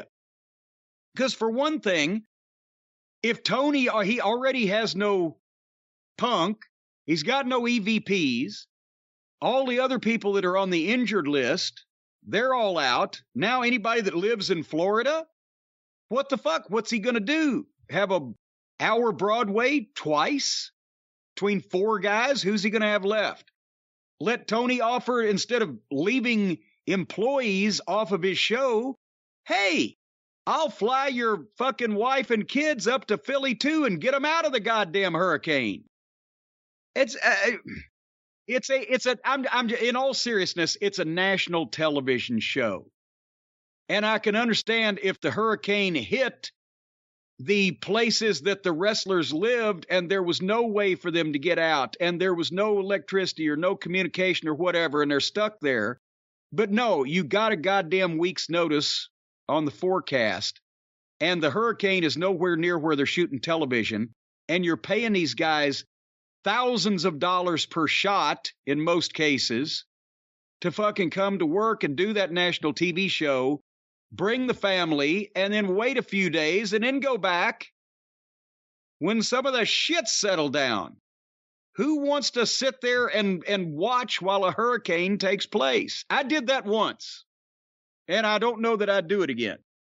Hurricane Hugo, 1988, I believe it was, came in on the coast of North Carolina and all the way inland and hit Charlotte. And it was right at my birthday, and I also had 3 days off, which never happened. Never did we get 3 days in a row off, right? And I have a big old birthday cake, and I'm going to do nothing but catch up on watching my wrestling tapes that Weasel Dooley has sent me. And the first day off, the hurricane comes through and knocks our fucking electricity out, and I couldn't watch my wrestling tapes. And I'm sitting there in the dark, eating my fucking cake with a fork in bed, while my wife and the dogs were in the bathtub. This was the previous administration. Stacy's not that old. With a blanket over them, screaming, "Get in the bathtub! Get in the..." I said, "Fuck this fucking thing. I'm eating my cake." And then we sat there for 2.5 more days with no electricity, and I got in the car and drove to the airport to make my next shot, and the power came on an hour later. But nevertheless, no, you need to get to fucking TV and do your fucking job. There's nothing you can do to stop a hurricane from doing whatever it's going to do. Get your family safe and make some money to repair what's going to be damaged when you get back. That's my thought. As someone who ignored the mandatory evacuation in Long Beach for Superstorm, yeah, it is it. I can't fucking say that. For Superstorm Sandy, which was a hurricane before that. Yes. That was a really rough go. I'll choose that over Philadelphia every day of the week. But anyway, again, I'm not being hard-hearted, but my God, like I said, this is not an indie show at the rec center in front of 200 people. You're going to get paid $50. It's national television, and it's not being taped in the scene of a disaster area. So I would think you can go and get there and make sure your family's safe as well. I wonder how many, I can think of a few guys. I was going to say, how many of those guys still live in the Tampa area that work for AEW? A lot of guys live in Florida, not only because they've relocated there now because of NXT, but the rest state income tax. There's no state income tax in Florida. And so that's why, but I got to be honest with you again. What the fuck? There's a state income tax in Kentucky. It's 6%. And I'm not saying live in Kentucky, but it in some hub of an airport area, Charlotte was great. You know, Chicago's a big city. I'm not saying it's a great city. But when guys move to Florida just to save 6% state income tax, they're almost as far away as they can possibly be from almost all the work they're going to have. Have you ever sat and thought that? It's as across the country to go to the West Coast. It's across the country to go to the Northeast. It's somewhere to go almost everywhere except Georgia and Florida. And I'd rather be more centrally located. Yeah, Florida sucks. Not enough people say that. Well, also, and there's the miserable weather, but yeah. But weather is miserable now all over the place since we've ruined the climate and the crime. I'm a New Yorker, and every time I go down there and watch the news in Florida, I find it a lot more frightening than any of the news I see up in New York. It's not totally unreasonable, though, to say, hey, if you live in the eye or where the eye of the hurricane's going to go, you could stay there, take care of your family. Some people may be worried about looting. That's a big deal whenever there's a big storm. People go around and loot. Looting? For heaven's sake, if all the goddamn people are washed away and the houses are blown down, what are they going to loot? Scrap wood? When I was in Long Beach after Superstorm Sandy, one of the neighbors put up a giant a big piece of wood, and he wrote on it, "Looters will be shot by local vet." We had no looters. It was great. I'll tell you one thing. I don't know whether I want to take Harley Quinn to that vet or not. Well, I don't think it was that kind of vet. It was probably someone who had been involved in one of the wars, but I see what you're going to. Hey, wait, hold on here. I'm seeing on the Google thing here. I'm sorry, I was mistaken when I gave the weather report. I'm not a meteorologist. It's not Friday that the hurricane is. It's Wednesday evening that the hurricane's coming to Florida. I'd seen a graphic on the TV news where it had the path, and I just caught the Friday part before it went off. I guess that's where it hits the Georgia state line or whatever the fuck. But in that case, if it's coming in on Wednesday, everybody should have left on Tuesday. Get the fuck out of there. You've got warning. That's what I'm saying. Between the tornadoes and the hurricanes, the tornadoes, you can't call an evacuation or plan an evacuation for a tornado because you literally have minutes. They can say conditions are right, but you don't know where it's ever going. And it only could be 100 yards and then it's gone, or it could be 2 miles and then it's gone, or whatever. But with a hurricane, it's coming. We predict it a week ahead of time, and it's going to beat the shit out of everything in its path in a long way for a fucking while. I say that's when you need to fucking take off. To be fair, they did not know exactly where the cone of the hurricane, the direction everything was going to go. It ended up going towards Tampa. Earlier on, it seemed like it was going to go maybe towards South Florida, and that changed. But they should have called the Scorpions. The Scorpions? They know all about hurricanes. They'll rock you like a hurricane. All right. Well, let me ask you this then. Knowing all the problems that AEW is having right now behind the scenes, all the hurt feelings, all the different camps, the camps that have gone home, who still have hurt feelings, so many things filled with drama that have happened over the last several months and are still happening. Is this a good opportunity for Tony? Should he say, everyone fly your whole family in? It's going to be Family Fun Week for AEW. We're taking over the Ritz-Carlton. Bring everyone in your family. Let's all have fun. Fuck. What about the Hampton Inn? The Hampton Inn? He's rich. Yeah. He's got money. Fuck. Most rich people get rich by being good with their money. I don't know. Well, he didn't get rich. How shit works. Well, nevertheless, he could be a little different. It should run in the family. It should come in the genes. Have you ever? Nevertheless, have I ever come in the genes? No. Yeah. I don't even know what I was gonna do there. But it should come biologically.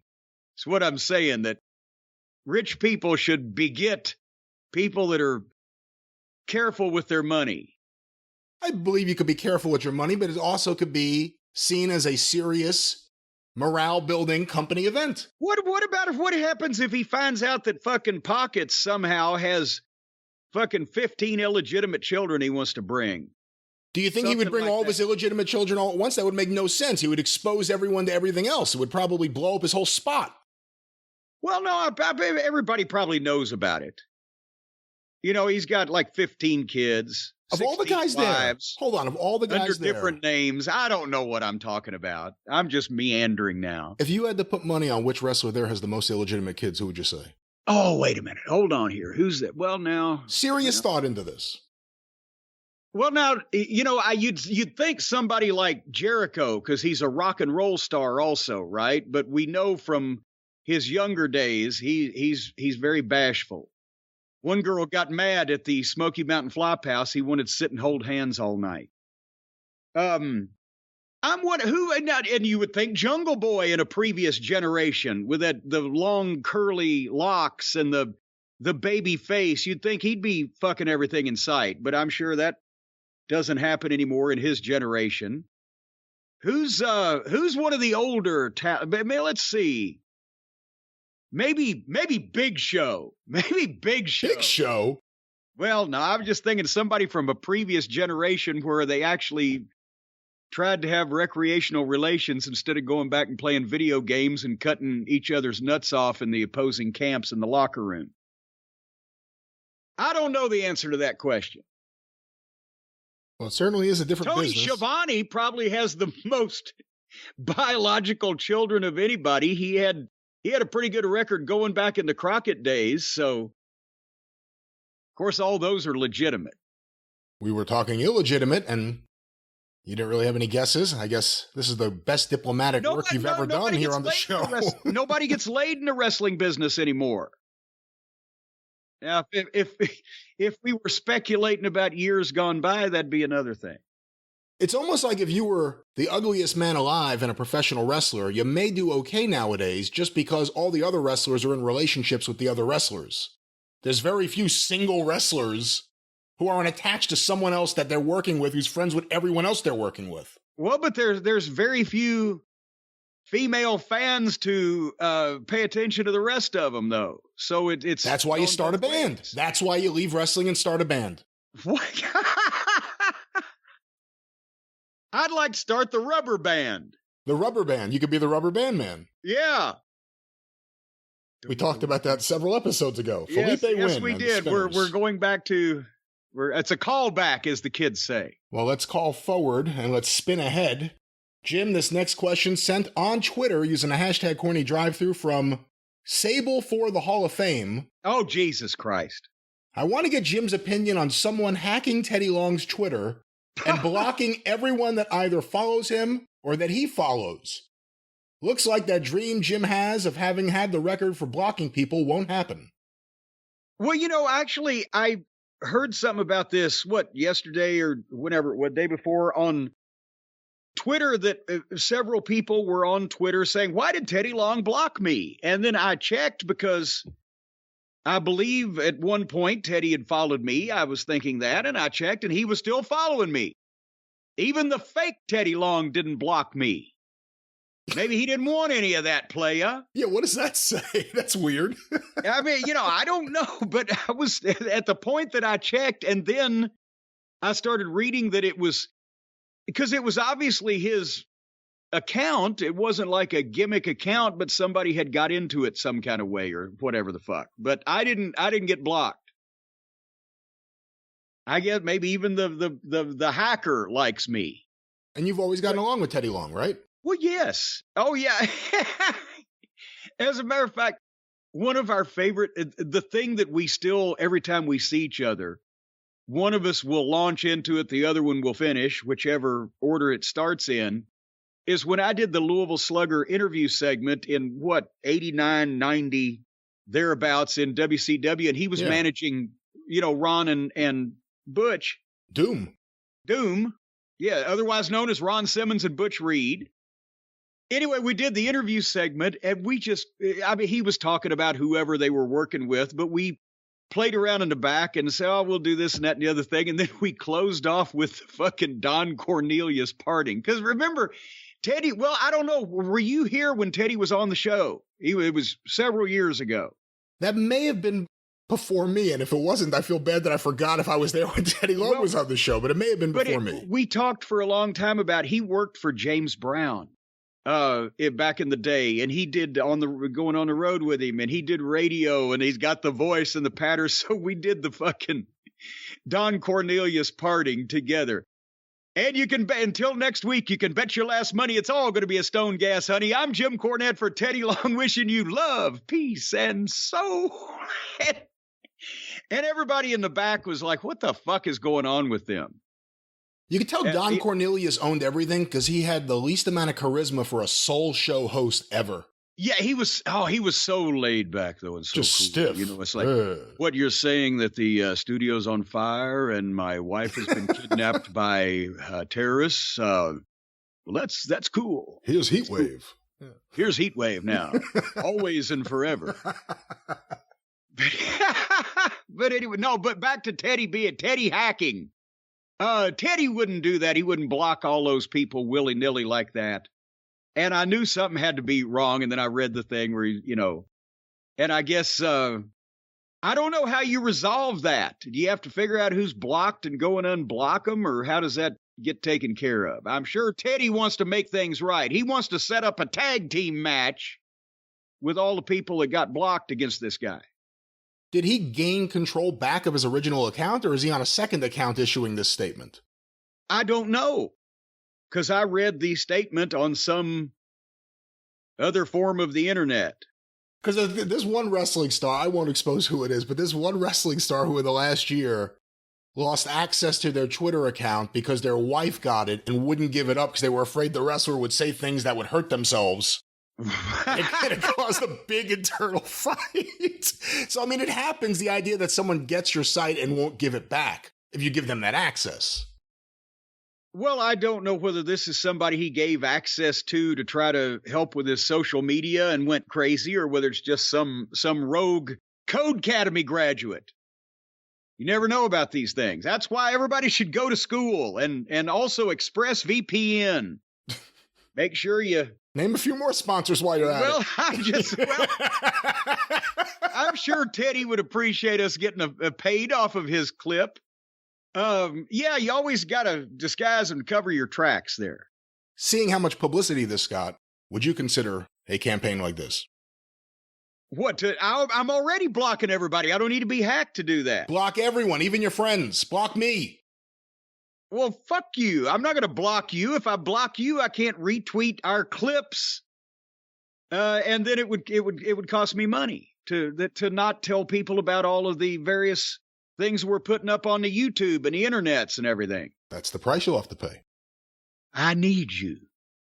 All right. Well, maybe there's a transition here somewhere. Maybe Teddy Long doesn't want some freak to have their Twitter account and block everyone minus Jim Cornette in the entire world. Maybe Teddy Long wants to gain back control of his social media, of his virtual being. Maybe Teddy Long needs to pursue legal options. And I know exactly who he can call. Well, you're talking about taking him to court now, aren't you? In that case, if you want to gain control of your legal being, I know the exact human being that can do that for you. Call Stephen P.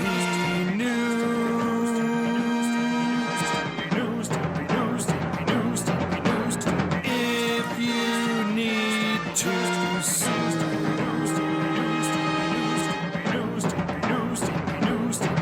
An outlaw mud show or two. Those are the rest. Boy, Brian, we talked about it for the last several weeks. Maybe in a couple of months now that we've been talking about it. He is Stephen P. New, of course, the major domo of newlawoffice.com, 888-692-8084. He's pressing cases, filing cases, what's the word I'm searching for? Prosecuting cases, whatever he's doing to these cases. In what was it at last count? 10 different states? He's all over the place now. He's branched out. He got that plane, and it's a lot nicer than that plane Crockett got in 87, too, I'll tell you that. Or was it 86? Anyway, Stephen P. New, flying back and forth across the country, cases in a variety of states. Do you realize, Brian Last, that 75 pharmaceutical companies are now being sued in court on behalf of the babies of West Virginia, courtesy of Stephen P. New? He's holding up for the babies. They were born addicted to opioids because these companies were pushing said opioids, on pregnant women. Like, that's a good idea with all that we know now. And they knew before we knew. You know? So anyway, besides that, did I tell you what happened a couple of weeks ago? They declared a state of emergency in West Virginia because newlawoffice.com, 888-692-8084, has filed a lawsuit on behalf of the inmates of the jails in West Virginia for the horrible and inhumane treatment. No toilets, no running water. What's this country coming to these days? You can't even be safe in jail. It's fucking ridiculous. And they declared a state of emergency. The governor did. Old Governor Justice. He's fixing to find out, Justice, what justice means. Governor Stephen P. New. That's right. Governor Stephen P. New is what we're going to be talking about in 5 or 10 years. I don't know whether Stephen could afford to take the cut and pay or not to become the governor. And they're calling the right now. Uh-oh. But nevertheless, I shall continue on. So they filed a lawsuit, and you ought to see the amount of of plaintiffs and also the amount of people that are being sued. What's the other side of plaintiff? The complainant? No, the complainee or the complainer. The point of this suit, he's suing a lot of fucking people there at the jail, and they declared the state of emergency because they're woefully understaffed and have not kept up the repairs nor anything to be civil living conditions in these jails. But I'll tell you what, folks, and this is a big deal now, you do not have to go to jail to retain Stephen P. News services. I know it's a small price to pay. If you had to get a lawyer like this, go hit an old woman over the head with a rock on the street, simple assault and battery, you'll get 90 days. But nevertheless, you don't even have to do that. Don't do that. Well, you don't. You don't have to. Do that. Not. You don't have to. You shouldn't even consider doing that. Why? Well, because there's no call to, because Stephen P. New is available to be retained by anybody, whether you've hit an old lady over the head with a rock on the street or not. He may not want to take that case. Easy about that. No, he may not want to take that case. It sounds like it's open and shut. Well, it sounds like it's open and shut until you find out that old woman had no business being on that street at that time of day because she had wandered off from a state home. So you hit her with a rock? And people were looking for her. There was an APB out for this woman, 88-year-old Myrtle Reed from Orangeburg, South Carolina. She wandered away from a state home, and they were looking for her. And then here came Claude Patterson with a rock and was able to slow her down to where they could get her back in the fucking van and take her back to the home. How old was Claude? Claude was 56 at this time. And he hit an 88-year-old woman with a rock? Well, he didn't have a stick. He had to grab the closest thing. Anyway, if you want to retain Stephen P. New because you've been wrongfully terminated or you've been harmed or damaged in some kind of way through somebody else's negligence, or let's say one of these elderly, confused senior citizens that wanders away from state homes has walked out in front of your car, you've hit him, and it's caused some damage to your front bumper, and you want recompense in some way, all these and many other cases able to be handled by our friend Stephen P. New at newlawoffice.com, 888-692-8084. And if you've just walked away from a state home and you see somebody coming at you with a rock, turn and stagger the other way. That's right, of course, Stephen P. New. But Jim, a few more questions before we wrap things up. This one was sent to CornyDriveThru at gmail.com from Charlie in Starkville, Mississippi. I knew it. Sean Waltman recently said he won't wrestle again unless it's for a big event like the Royal Rumble. What are your thoughts on Waltman actually participating in a Royal Rumble at this point in his career? And what do you think about Waltman potentially not wrestling ever again?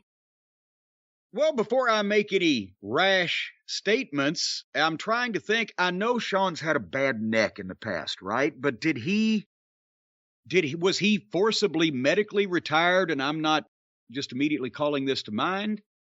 Actually, I thought he had a bad knee. I mean, he probably has both knees are probably bad. I'm sure he has a bad everything after all those years and et cetera. But I mean, if what I'm saying is I think it would be great, unless he is taking some kind of unnecessary risk that I'm not aware of or whatever, that he's, how old is he now? He's not as old as I am, probably in his early 50s, maybe.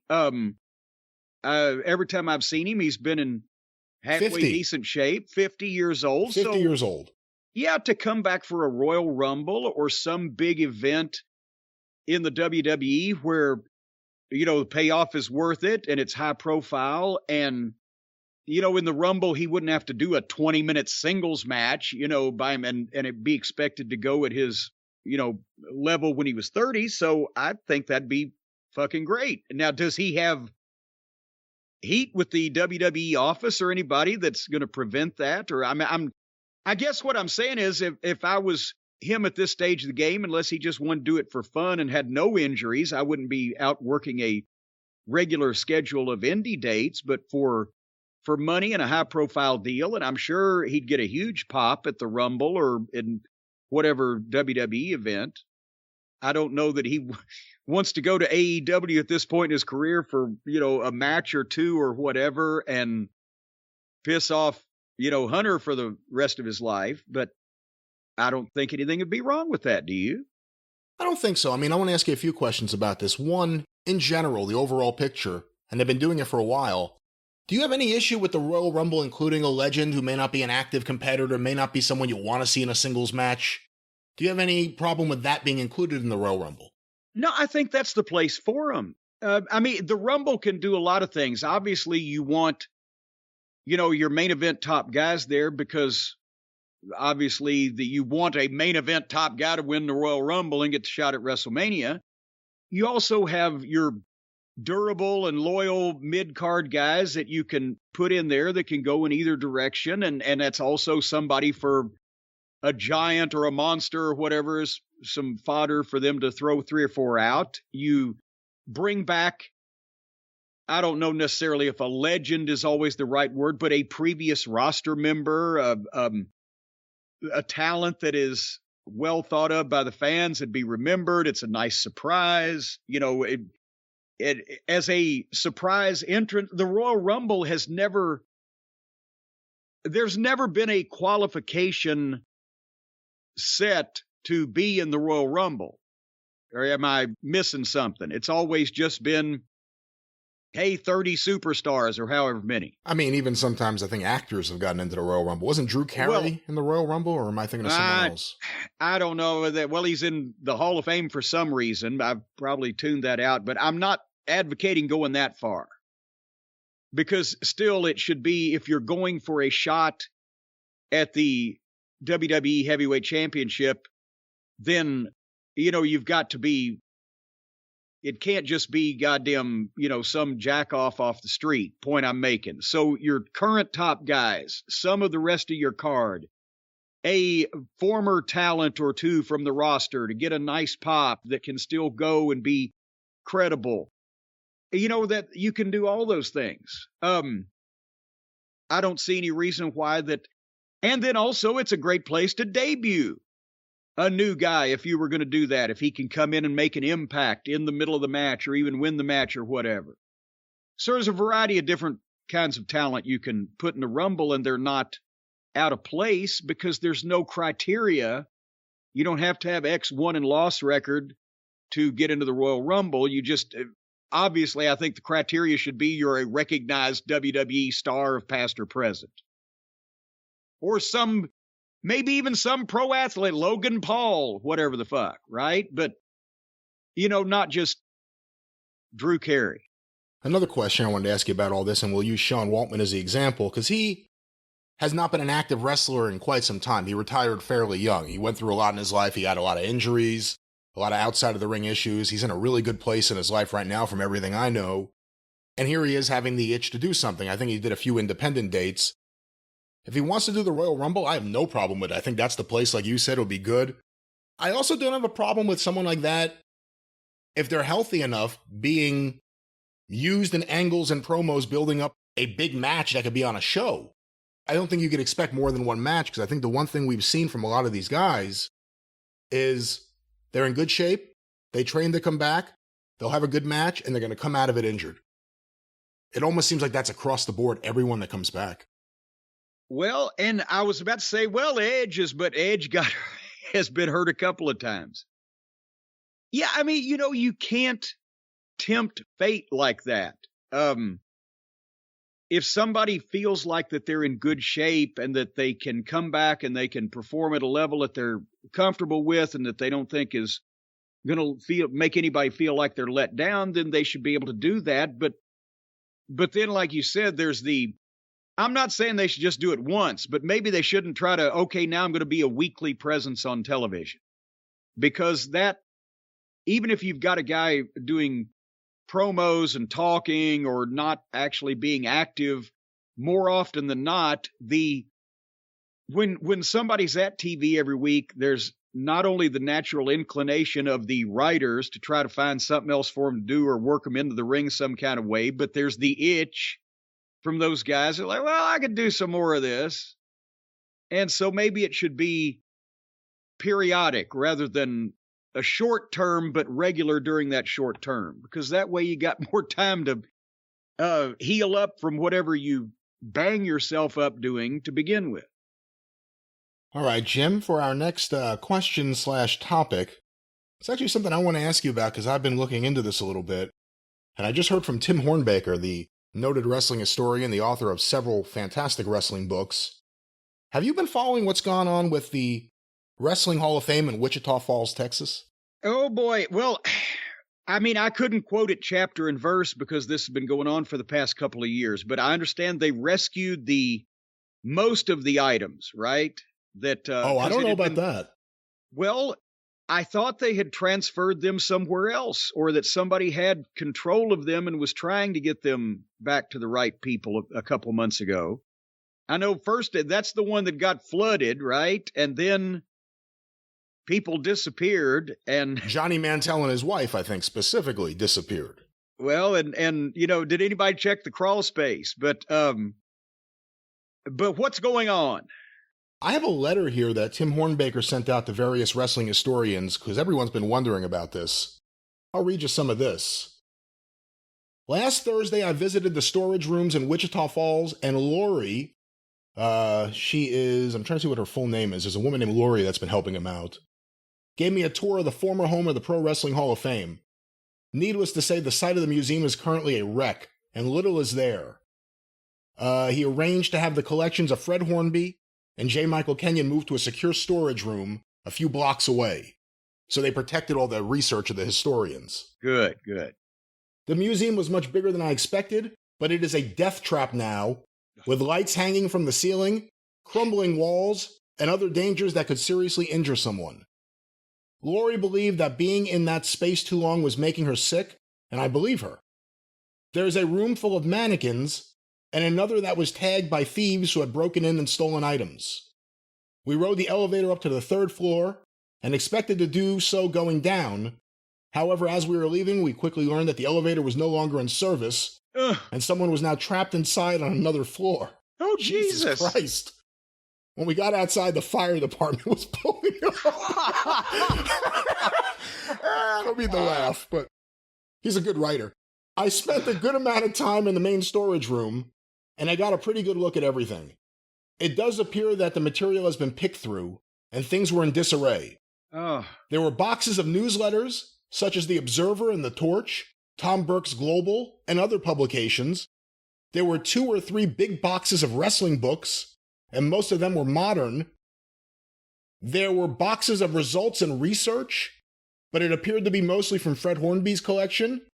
There were Wally issues, Stevie Yohe's publications, or Yo, as I think it's supposed to be pronounced, and other similar material.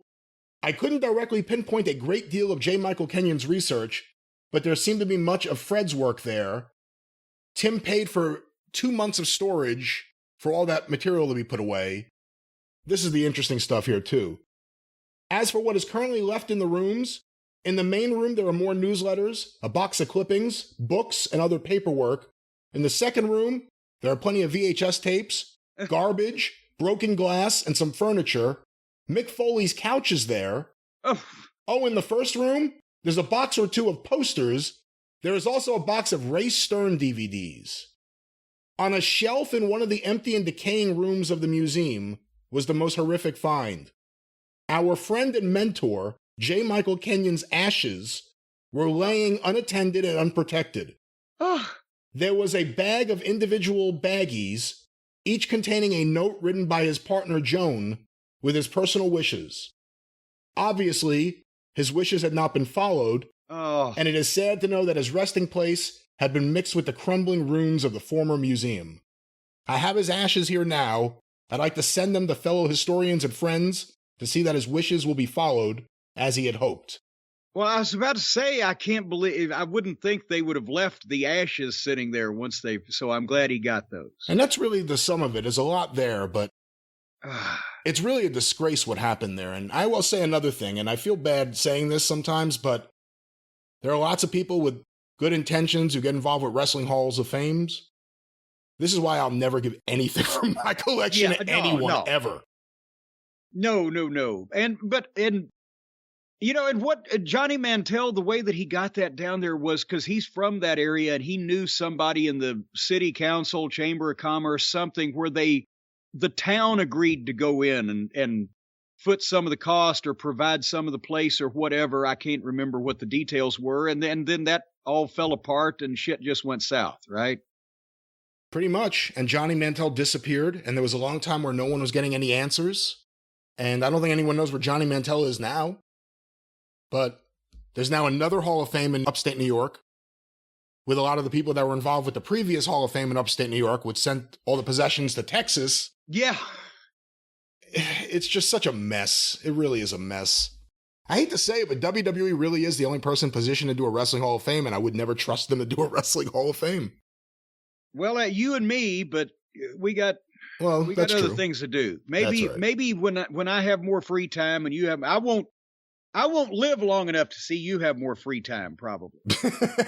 I don't know about that. I may have some free time soon. I'm fixing to have some free time in the next 2 or 3 years. I guarantee you that. So what are your thoughts on this whole situation? Any closing thoughts on this situation and what people should do with their stuff? I mean, Notre Dame's out there. Notre Dame, obviously, is the Jack Pfeffer collection, which has been carefully put there. Now, there's no one who curates it who really knows wrestling, but they know the material, from what I gather. But, you know, when you look at these wrestling halls of fame and what happens, how can anyone consider donating anything to them? Well, I don't think you can, and that's a shame. And it's a bigger shame that when people do donate stuff and thinking it's going to be preserved, and it ends up, you know, in a fucking box next to some guy's ashes, which is ridiculous. But I guess, you know, until there is some type of organized Hall of Fame, if there ever is, that anybody can go to or whatever, I think the best we can do is like you do and I do and Tom Burke and so many other people have done, John Pantazzi and, you know, some of the folks of modern day, is collect what you can, you know, Hornbaker's a tremendous historian. Scott Teal's been doing great work. Vance Nevada just sent me a new book, Uncontrolled Chaos. It's an entire, and we're going to talk about this on The Experience. I'm not trying to blow a plug because I don't even know how you order it right now. But it's an entire telephone book-sized book on the history of wrestling in the entire country of Canada, province and territory by province and territory. And we've got to keep all that stuff alive, is what I'm saying, and keep it available somehow, either in the published books or in some type of online form. And at least then, if dedicated collectors have the actual memorabilia, then everybody can have access to the knowledge and the information, and the memorabilia can be saved. And, you know, it just may never be in one central location. And let me just plug Tim's Patreon here, patreon.com/Tim Hornbaker, because he puts up a lot of amazing research and he does everything out of his own pocket. Like, he just went down there and paid for the storage and went down there to try to see what he could do to help. That's out of his own pocket. He does a lot of great stuff. So patreon.com/Tim Hornbaker to access his research. But Jim, let's get one last question and we'll get the hell out of here. Let me find one last question. I'm on the wrong fucking window. Here we go. This was sent to CornyDriveThru@gmail.com from Charter of Knoxville. I have come to understand that Dennis Condrey was one of the greatest workers ever. And really, how much he did to help Bobby and Jim in becoming two legends. I really just want to know if he helped make Bobby what he became, or was Bobby going to be that great no matter what? I know the better journeyman I had made